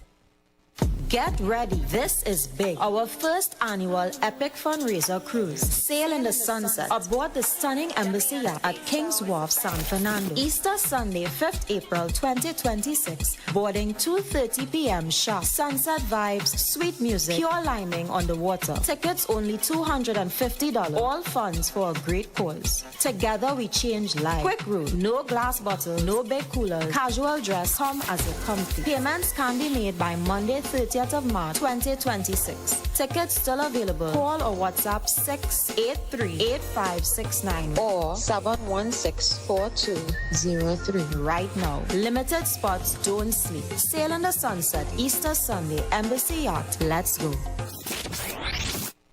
This meal tip is being brought to you by Royal Castle. Our culture, our taste. Lent is here, and the castle is making fasting easy and tasty. Come enjoy any of our 5 delicious fish options, all made with a fresh catch, seasoned local style, and cooked to golden perfection. Try the fish meal. 2 slices of fish with a side. The fish combo. 2 slices of fish, 1 side, and a drink. Maybe the fish sandwich combo of 1 sandwich, a side, and a drink. Want more fish? Well, the Royal Fish Meal is for you. Enjoy a slice of fish, a fish sandwich with a side and a drink. Or maybe you just want our famous fish sandwich. The delicious Lenten specials are hot and waiting for you at your nearest Royal Castle. Here's a tasty meal tip from Royal Castle. If you feel like having something different for lunch or dinner today, then we have fantastic fish meals too. Get the fish combo of 2 succulent pieces of fish, 1 side, and a 16-ounce soft drink. Or the fish sandwich combo of a tender, tasty sandwich, 1 side, and 16-ounce soft drink. The Castle uses the freshest fish with its famous, enticing local seasonings, all cooked to golden perfection. So try our fantastic fish meals today. Royal Castle, our culture, our taste. Lent is here, and the castle is making fasting easy and tasty. Come enjoy any of our 5 delicious fish options, all made with a fresh catch, seasoned local style, and cooked to golden perfection. Try the fish meal. 2 slices of fish with a side. The fish combo. 2 slices of fish, 1 side, and a drink. Maybe the fish sandwich combo of 1 sandwich, a side, and a drink. Want more fish? Well, the Royal Fish Meal is for you. Enjoy a slice of fish, a fish sandwich with a side and a drink. Or maybe you just want our famous fish sandwich. The delicious Lenten specials are hot and waiting for you at your nearest Royal Castle. That tip was brought to you by Royal Castle. Our culture, our taste. Is a whole lot of flavor wrapped up in a twist. Some of them try to rap, but they don't rap like this. With crispy KFC tenders and lettuce and carrots and shredded tortilla embedded, perfect wherever you headed. Dripping with that creamy mayo and that mambo sauce. Let me tell them one more time to get my point across. It's a craveable, crunchable, movable, functional, flavorful meal that your taste buds must endorse. KFC, crunch twist, crunch twist. None of them, they don't make it like this. Introducing KFC's Crunch Twist, a flavorful wrap with a delicious difference for just $29.95. KFC, it's finger licking good. Share the live. Share the live. The Street 919 FM on Facebook and Instagram. Share the live. Iowa George on Instagram. Share the live. Iowa TV and Street TV on YouTube. Share the live. The Street 919 FM. Amanda Jardine, founder and managing director of Image Matters Limited, is urging women to take greater control of their financial independence, starting with something as simple as maintaining their own bank accounts. When your husband tells you, put your salary in our joint account, your answer is no. Have your own account. You need your own nest egg. You never know what the future has, she said at the American Chamber of Commerce for Trinidad and Tobago, AmCham-TT, Women in Leadership Conference on March the 13th at the Hyatt Regency, Port of Spain. Jardine outlined practical steps women can take to protect themselves financially, including understanding household income, debts, and investments. She warned that too many women remain disengaged from financial decision-making until it is too late. Sharing a personal example of how her mother being forced to take control of finances after a family crisis. Know the numbers, have the conversation. It's not his job, it's our job, she said. She also encouraged women to build emergency funds and prepare for unexpected costs, including caregiving responsibilities.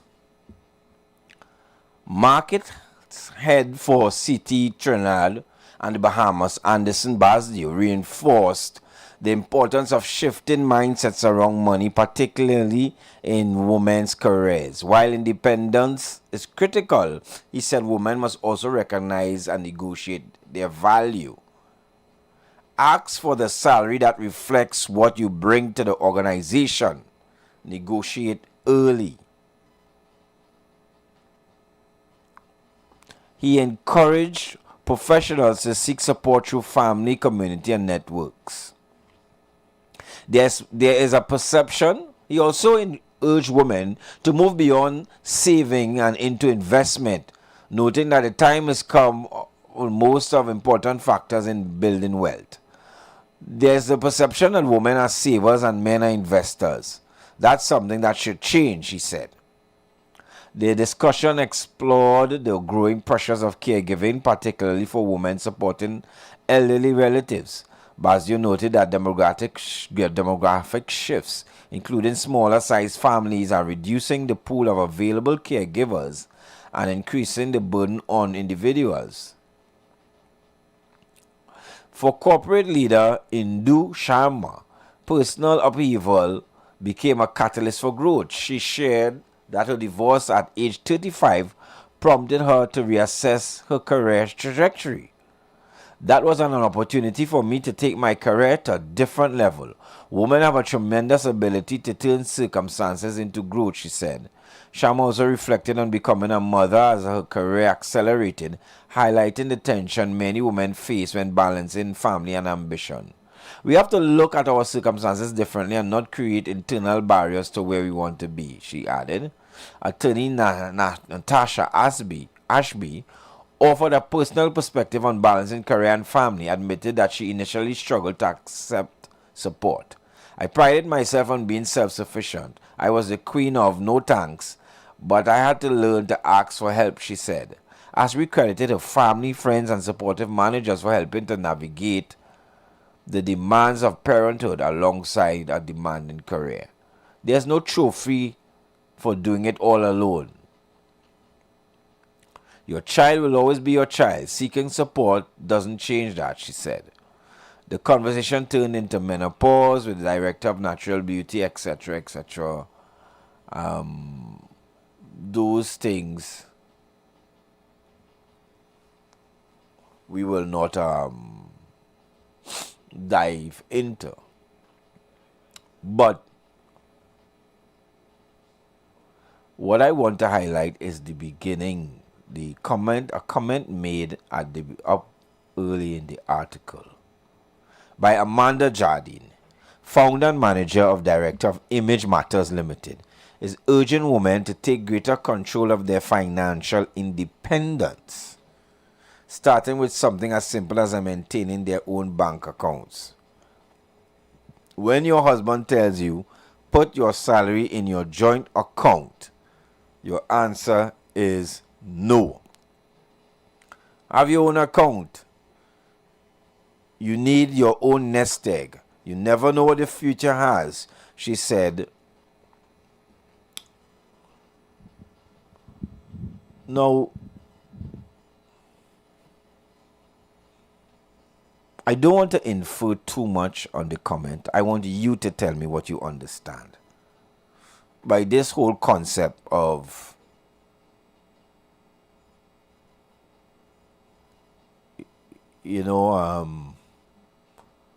women needing more financial independence.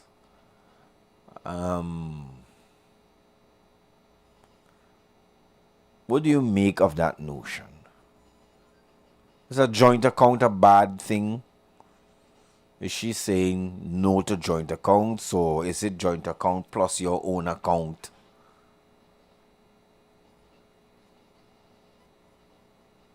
When your husband tells you, put your salary in our joint account, I don't know if that is an instruction. I could interpret it as something they agreed to. I don't know. Your answer is no. Have your own account. So then that doesn't seem to be in addition to. That is not clear from the statement here. But is it your view? Is it your view, members of the pavilion, that women are disadvantaged financially in relationships, marriages or relationships, and therefore should seek their own financial independence? How does that work if we are both building and setting goals? Is it that we both have joint accounts and we have separate accounts? What are the rules governing which account we use? So when we do things for the house, is it joint account? But when it's you, it's your account. How does that financial relationship work, and how does it foster or endanger relationship growth? Do you see it as something that needs to be addressed because, in your opinion, men take advantage of women financially, or women lose in relationships for some reason, marriages or otherwise, because they tend not to be, I don't know what to make of it. I don't want to impede anything. I want you to explain this whole my account, your account, joint account to me. I want you, members of the pavilion, you learned men, you honorable women as well. You can call in and explain how these things work. How does it work in your view? Some say my money is mine and our money is mine. I've heard that. How does that work? How does it work in practical?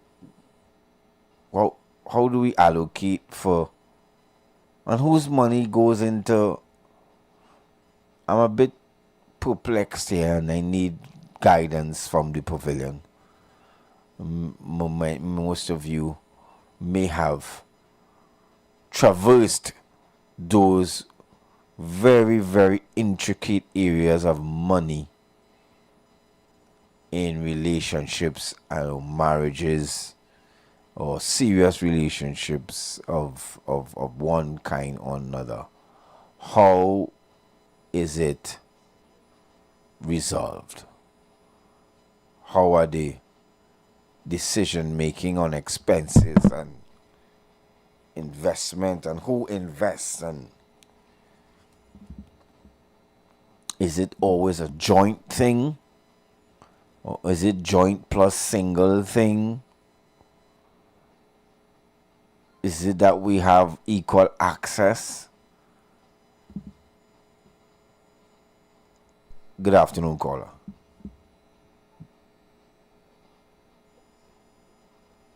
Good afternoon, Good caller. afternoon. How's that? To each and every one. Let's share the love.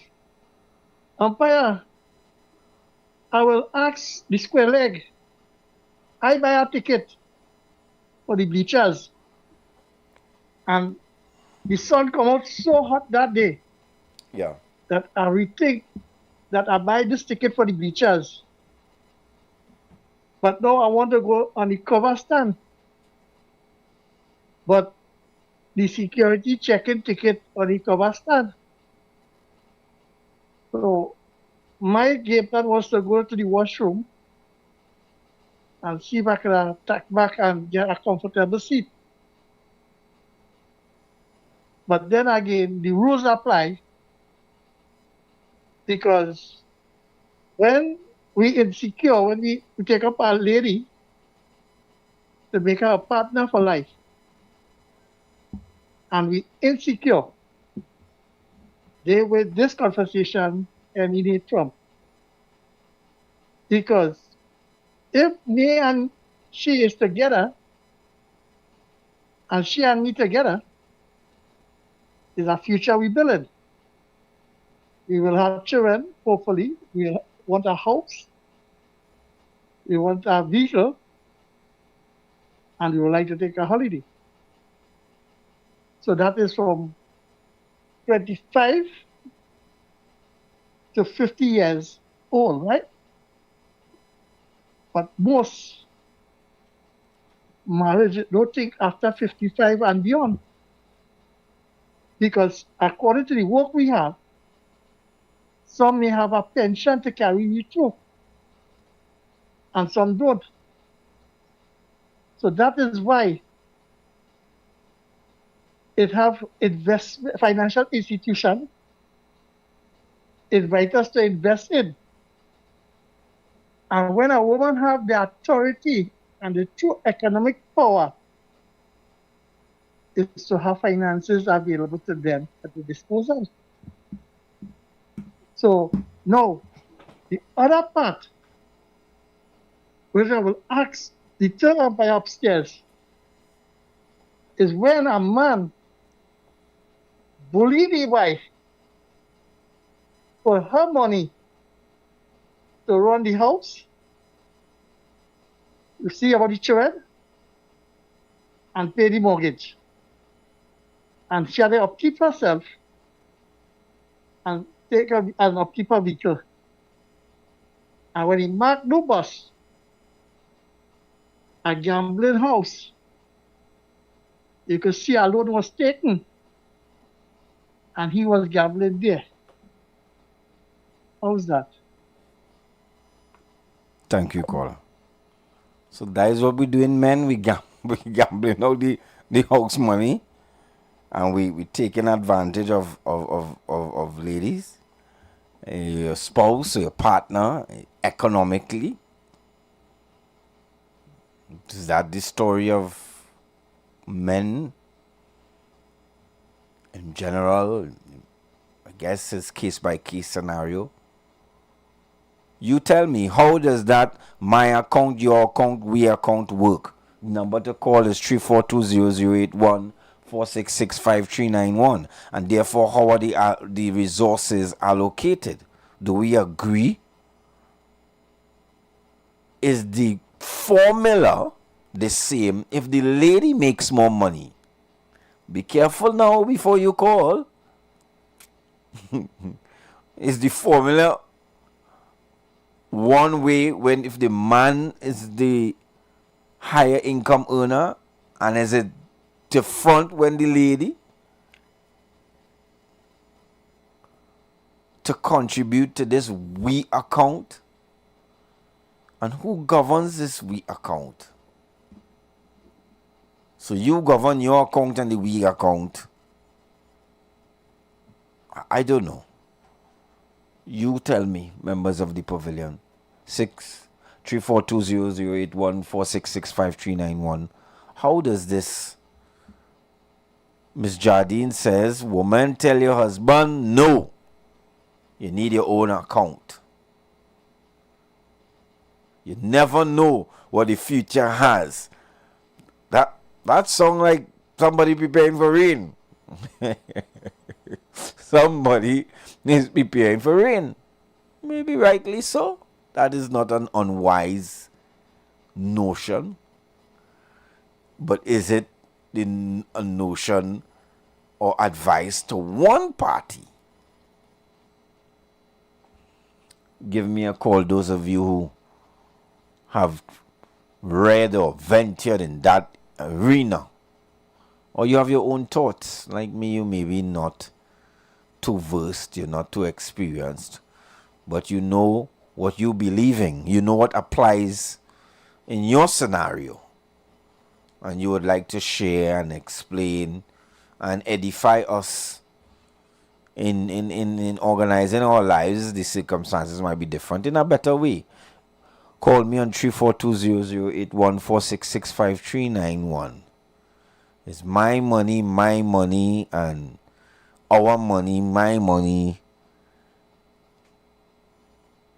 So if my money is my money and our money is my money and your money is my money, what money do you have?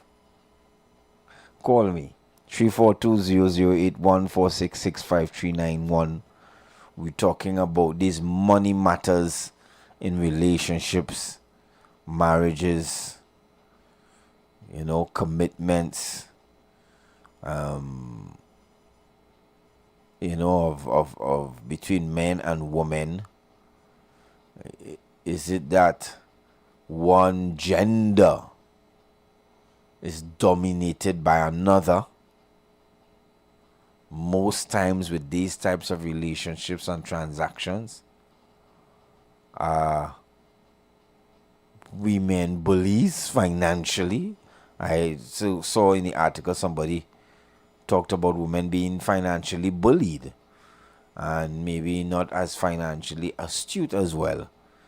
They should move from savings to investments because traditionally that just has been their role, because of other roles that they play in the family and in the society. But this must change. Yeah, according to the article, there's a problem, there's an imbalance. 342-0081-466-5391. Give me a call. Give me a call and tell me, what formula do you prescribe to? What formula has worked for you? Because we do understand that not everyone will apply or abide by the same formula. Good afternoon, caller. Good afternoon to you and everyone that listening, and the both and the bees, everything that exists with Karen.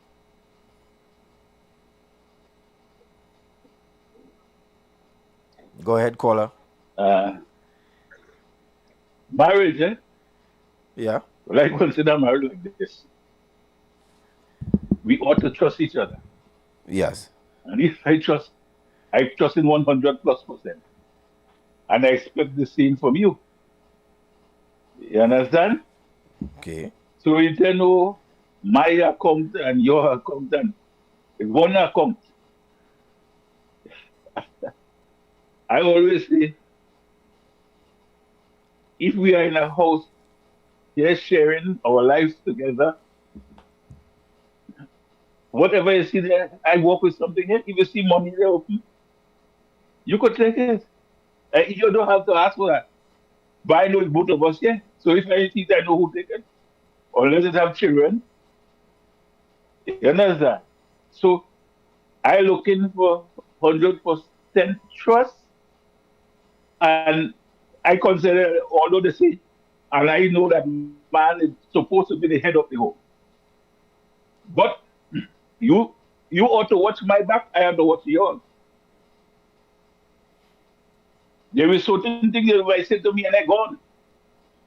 I don't ask why I leave. The minute you come to me and tell me, somebody say, don't approach me with that. Somebody say, I don't want to hear that. I just say somebody say, I don't see my clothes leaving. I see my clothes out of the house. I start to follow my clothes. I leave you the rest of the thing right there. I don't business. Because Tell me what somebody say. We lying on the same bed and you come tell me somebody. I don't believe you get it. Listen, I don't know about your account and my account. Here we have one account.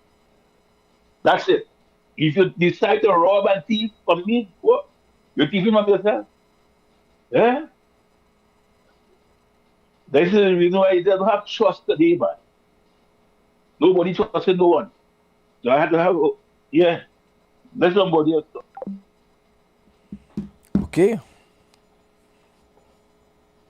Thank you for your contribution, caller. He said he's headed home. One account. And mine and yours, and you have a little back pocket, I have a little side pocket. That can't work. In his mind, that is a recipe for disaster. That says that there are issues that we need to trash out, but we can't go forward and based on that premise. That is his view. I hope I represented his view correctly. So this my account, your account, and in the caller's view is the beginning of the peril. What say you, Pavilion? What say you, men? What say you, women? To the joint account. Who accesses that account? We both jointly access it. No, we could have a joint account that only you that's going, you know. Or we might have a joint account that only I control. I don't understand. You need to tell me how it works. How it has worked for you, or you haven't done that. You had a different method. Maybe you still under the mattress. So everything is there. The caller said that. Though the money in the drawer. You no account. What we need to do, you do what you have to do. I do what I have to do, and the money in the drawer. When it done. So be it. But we in it together, and therefore there should not be separation of pooled resources. Give me a call and tell me what you think. What has been your experience? What is your advice? 2026. What is your advice? Some of you have been down this road before. Fortunately, unfortunately, you have been down this road. The number to call 342-0081-466-5391. Give me a call, the Third Empire. How does this my account, your account, we joint, how does that work? For all intents and purposes, how does it work? How does it work? Is it a straight line? Is it smart thinking? Good afternoon, caller. I call you back just to see. Yes. We already joined holy matrimony, and that is it. We already joined in holy matrimony, and let's keep it holy. No foul play. No, this is mine, that is yours. We join everything. Point blank. Talk done. Okay. Later. I hear that. Holy matrimony, that is it. We join. Mine, yours, mine, it's all the same. It have no mine, it have no yours. It's we, down the line. Only we. Only we, us. It have no your account, my account. We doing this thing together. When we pull it and we go decide what are the expenses and what this, that, and if you want a little something so, I want something so, we make those decisions together. That is what the caller is saying. You tell me how that works for all intents and purposes. How does it work in all reality? Is it manageable? You are the pavilion. Come on. You tell me, you are the experts out there.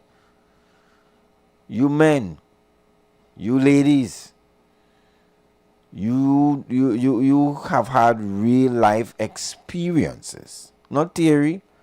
You don't live an article, you live a life.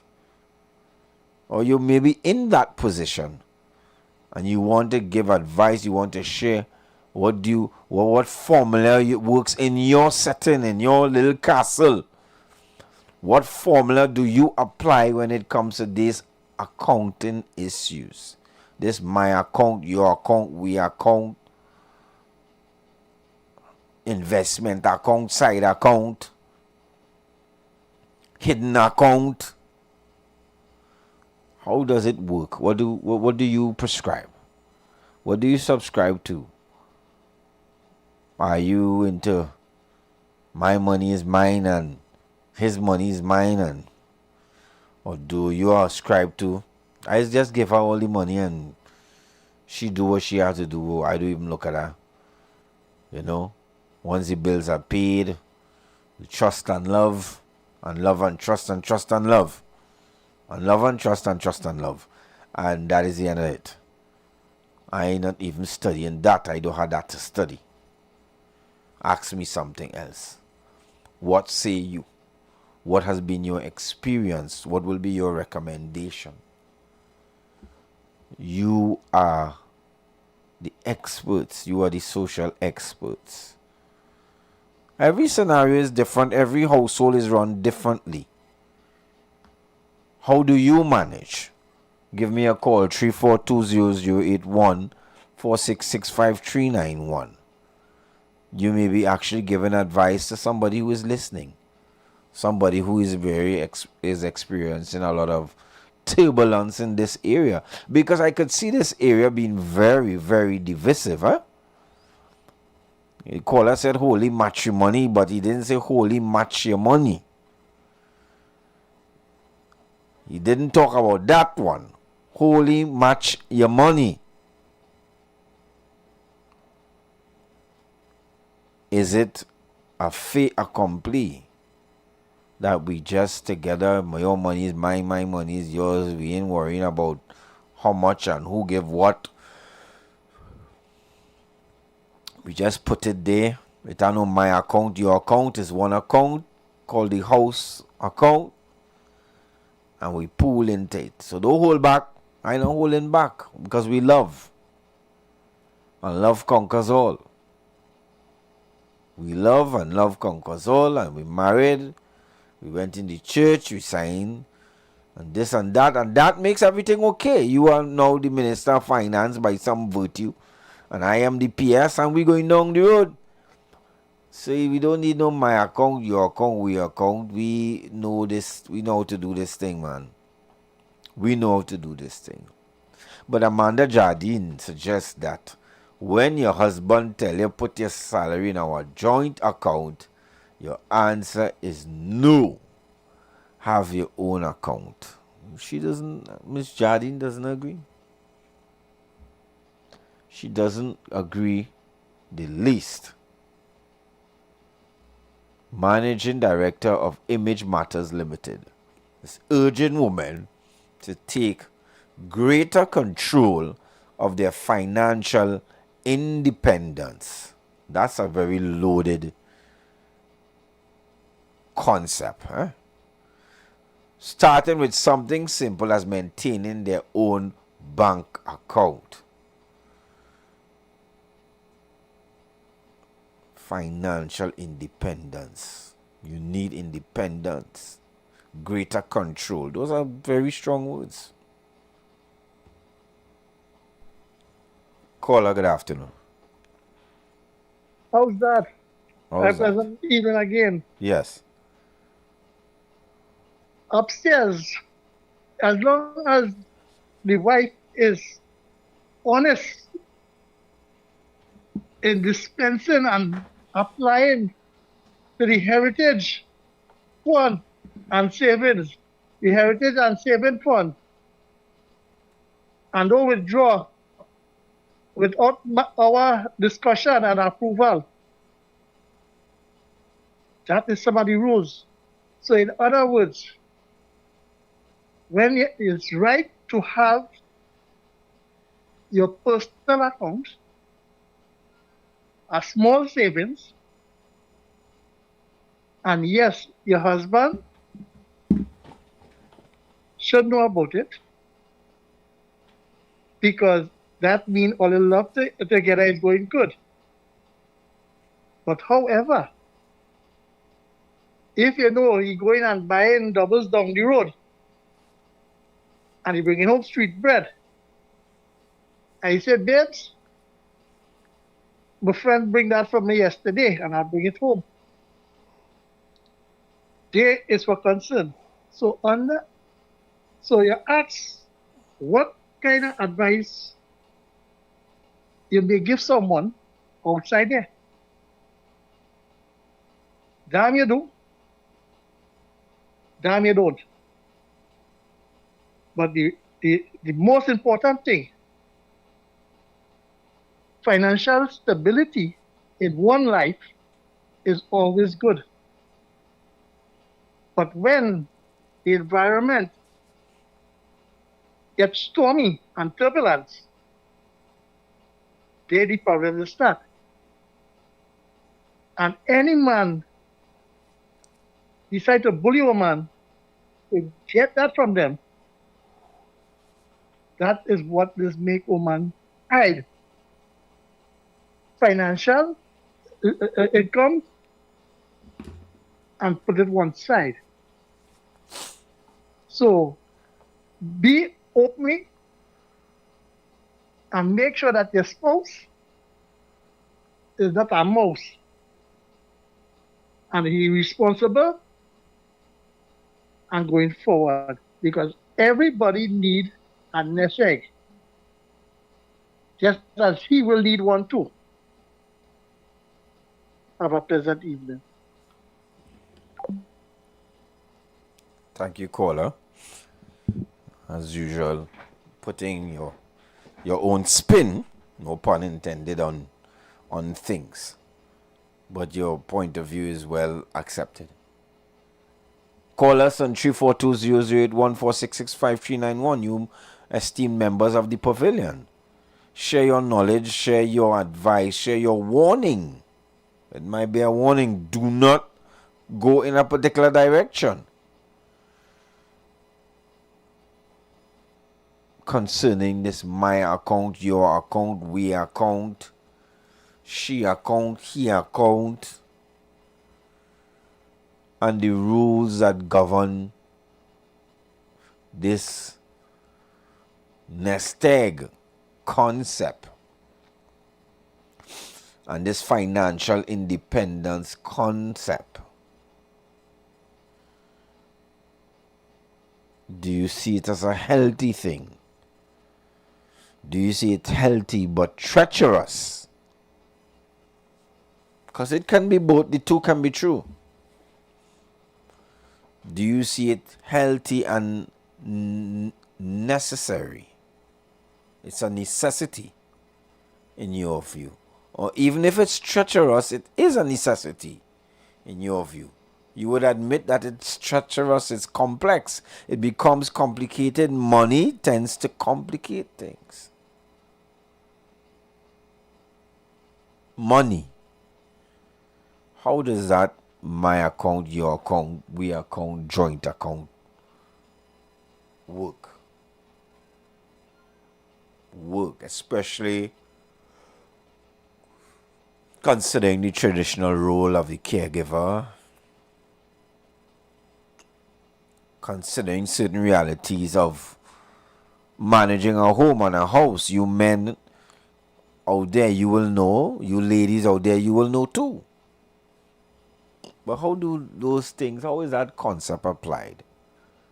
Of my account, your account, our account, who manages what? Is it a free for all? How come you get to say? How do we decide? Do we flip a coin? Rock, paper, scissors. How do we decide?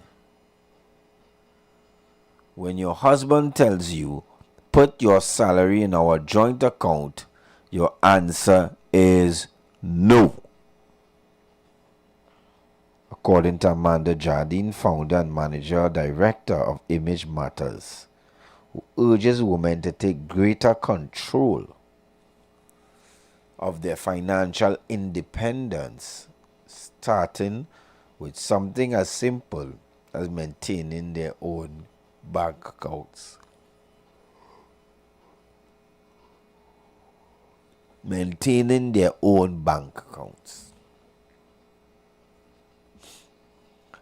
You never know what the future has, she said at the AmCham Women in Leadership Conference.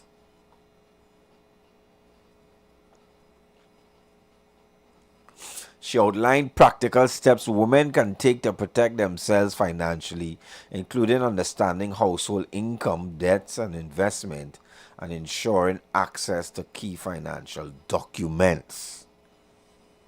Papa, yo. This song, like, it have a problem somewhere. But I'm waiting for the members of the pavilion to identify those problems to me, those areas, those gray areas, those controversial areas, those areas that are obscure, those areas that become murky.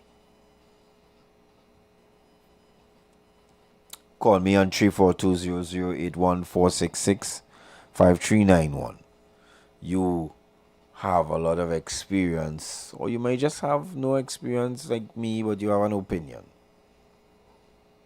You do have an opinion, and call us and share with us your opinion on that particular issue that, you know, it reveals a lot when it comes to relationships and career and family life and women, and I guess certain things that we take for granted. Those are discussions we don't like to have. We try to avoid. Those are the difficult discussions. But it's sometimes very difficult. And it's actually not sometimes. Will be very difficult not to talk about money. It will be very difficult to not face the elephant in the room about money.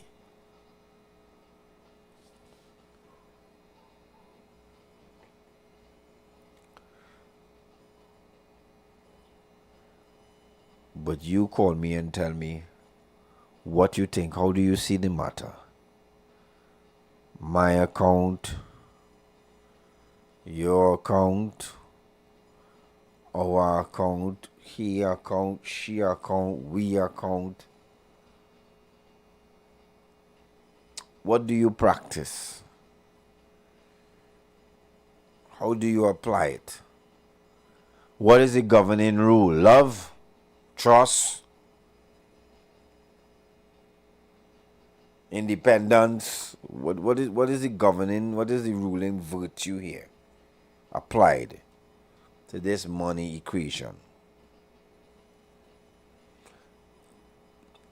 When your husband tells you, that sounds like the gentleman who talk about, the man is the head of the home.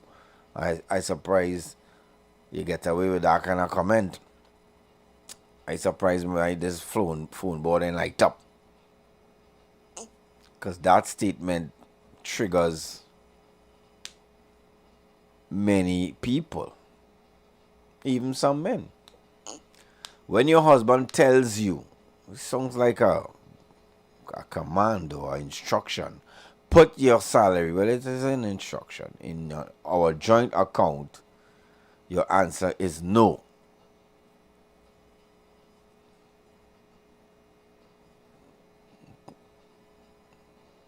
Why not?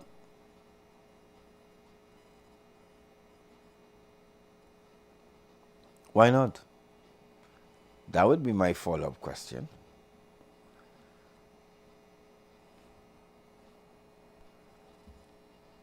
Good afternoon, caller. That would be my follow-up question. Hello? Yes, good afternoon, caller. Good afternoon, caller. Hi, I don't have the experience, but I'm giving an opinion. Yes, thank you. Hi. Okay, what I would do actually, hold on, let me deal with this. What I would do, I would have a joint account to pay bills only. And the rest, I would have a separate account for my own expenses. So you're agreeing with the financial independence theory?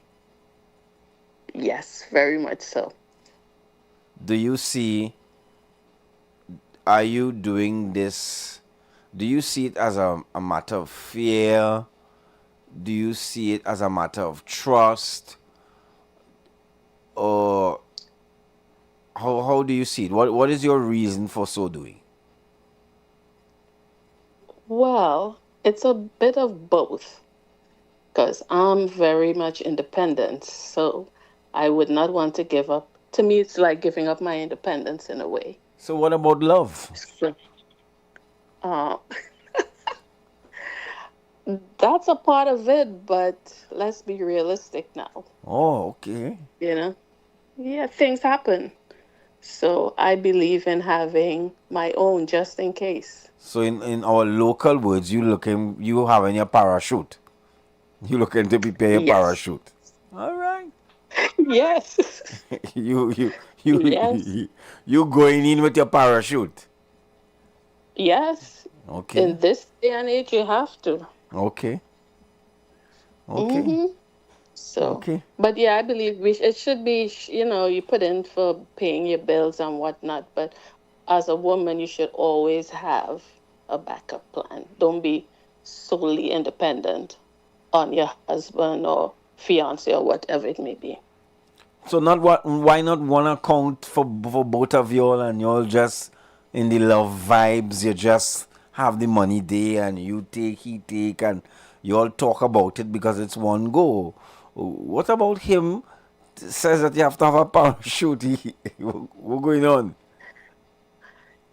If you've been single for a while, it's kind of hard to just give it all up like that. So, yeah, that's kind of tough. So Okay. Just by habit, it's difficult. Yes. It's difficult. Yes. It's difficult. Mm-hmm. It's difficult. Mm-hmm. And I'm sorry, I didn't say good afternoon. Hi, Ronaldo. This is Karma Cox. Yeah, I come. bet I saw you showed up on the device. So, Oh, okay. Yeah. Hi. It help. identified you. Yeah, you didn't get I couldn't away. help with this conversation. But yes, I appreciate it. I want more ladies to call in because the article seems to suggest that, as I say, when your husband tells you put your salary in our joint account, the answer is no. That is a very strong statement. I mean, you could put some of it to pay the bills, to contribute to paying bills, but not all of it. Not all of it. Not all. No. As women, we always should have our own account. So do you That's use my opinion. So in terms of your own personal stuff, do you use the joint account, your account, or you use his account? No, I'll use my own. You use your account. You are the type that would separate yourself from the joint account. Yes. Again, it may be force of habit. So, everyone is different. But yeah, I would.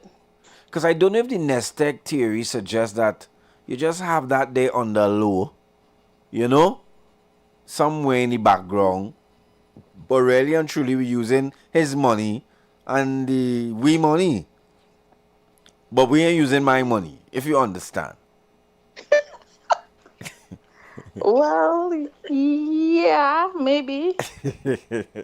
But no, I would be fair. I would be fair. You'd be fair. Again, everyone is different. Every situation is different. But when you've been independent for a while, it's kind of hard to, just give up everything. Or I guess we'll have to meet halfway.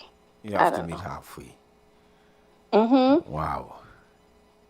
Mm-hmm. Wow. I'm not putting all of my salary into any account, into any joint account. I can't see myself doing that. Yes. But you will contribute to the growth of the relationship. Yes, I would. Yes. And the maintenance of the relationship by whatever means. Mm-hmm. We're building together, but at the same time, I must have my stash somewhere in between. Stash? Can't do it all. You're stashing away? Yes. Okay. You preparing for... As women, You're preparing for eventualities, unforeseen circumstances? Exactly. You never know. You never know. I'm not hoping that it will happen, but, always be prepared. Always have a plan B. And are you willing to part with whatever is in a joint account? Well, it's only to pay bills, so we're paying bills. It doesn't matter to you. You contributed and you could contribute and don't look back. Right. I can. You can. But again, I'm not giving up my independence totally. I can't. You can't. No. Can't do it. Okay. Interesting. It's nice to know. It's nice to hear it from a female's point of view. When you talk about giving up your independence, I thought the theory suggests that you give up and the two become one in that respect. Isn't that the theory? The two become one? It is, but again, my situation is different. Every woman is different. Some women may give it up. I am not willing. Me personally, I'm not willing to do that. What about if he's a high income earner? Like he earns twice as much. And therefore, you know that according to Trini, you're safe like Selassie briefcase. Do you subscribe to that theory? Is it because is your parachute because you're not too sure about him in terms of his ability to provide for you, so you need to hold back yourself? Or if he's a trust fund kid, if he's a entrepreneur, then you could give all your 50 coins because he gives 3,000 coins. So you're holding 50 coins. He just give 3,000 coins and he could do 50 how many times? So you just don't watch that. Or will you always still maintain that little pocket? I will always maintain that little pocket. No matter how small it is. Again, when you're independent, it's not that easy to just give it up. I will trust who I'm with, but at the same time, I will have my stash. I may not have to use it, but I'll keep it. Okay. I hear you. We're about to close, so join us tomorrow, and thanks for calling. Call again. Encourage your friends to call. I definitely will. Thank you. You take care. Take care. Okay, bye. Okay, so you heard it, guys. The lady is preparing her parachute. She ain't taking anything for granted. And in her view, it is difficult as an independent, quote-unquote, person to just surrender. So she believes and she agrees with Miss Jardine's formula for this nest egg, this separate account, separate and apart from this joint account theory. She believes that that is necessary, and she opines that it's quite difficult depending on how, you know, you were established in the beginning to just surrender all. That is really for Jesus. They surrender all, but, you know, to you, Tom, it's not just like that. It's not like that. You could have a lot, but not all. You could have some. Maybe not even most, but not all. Join us tomorrow on the Third Empire for more. Do have a good afternoon. You've got bills to pay, and so do we. Let's go pay some bills on the street 919 FM.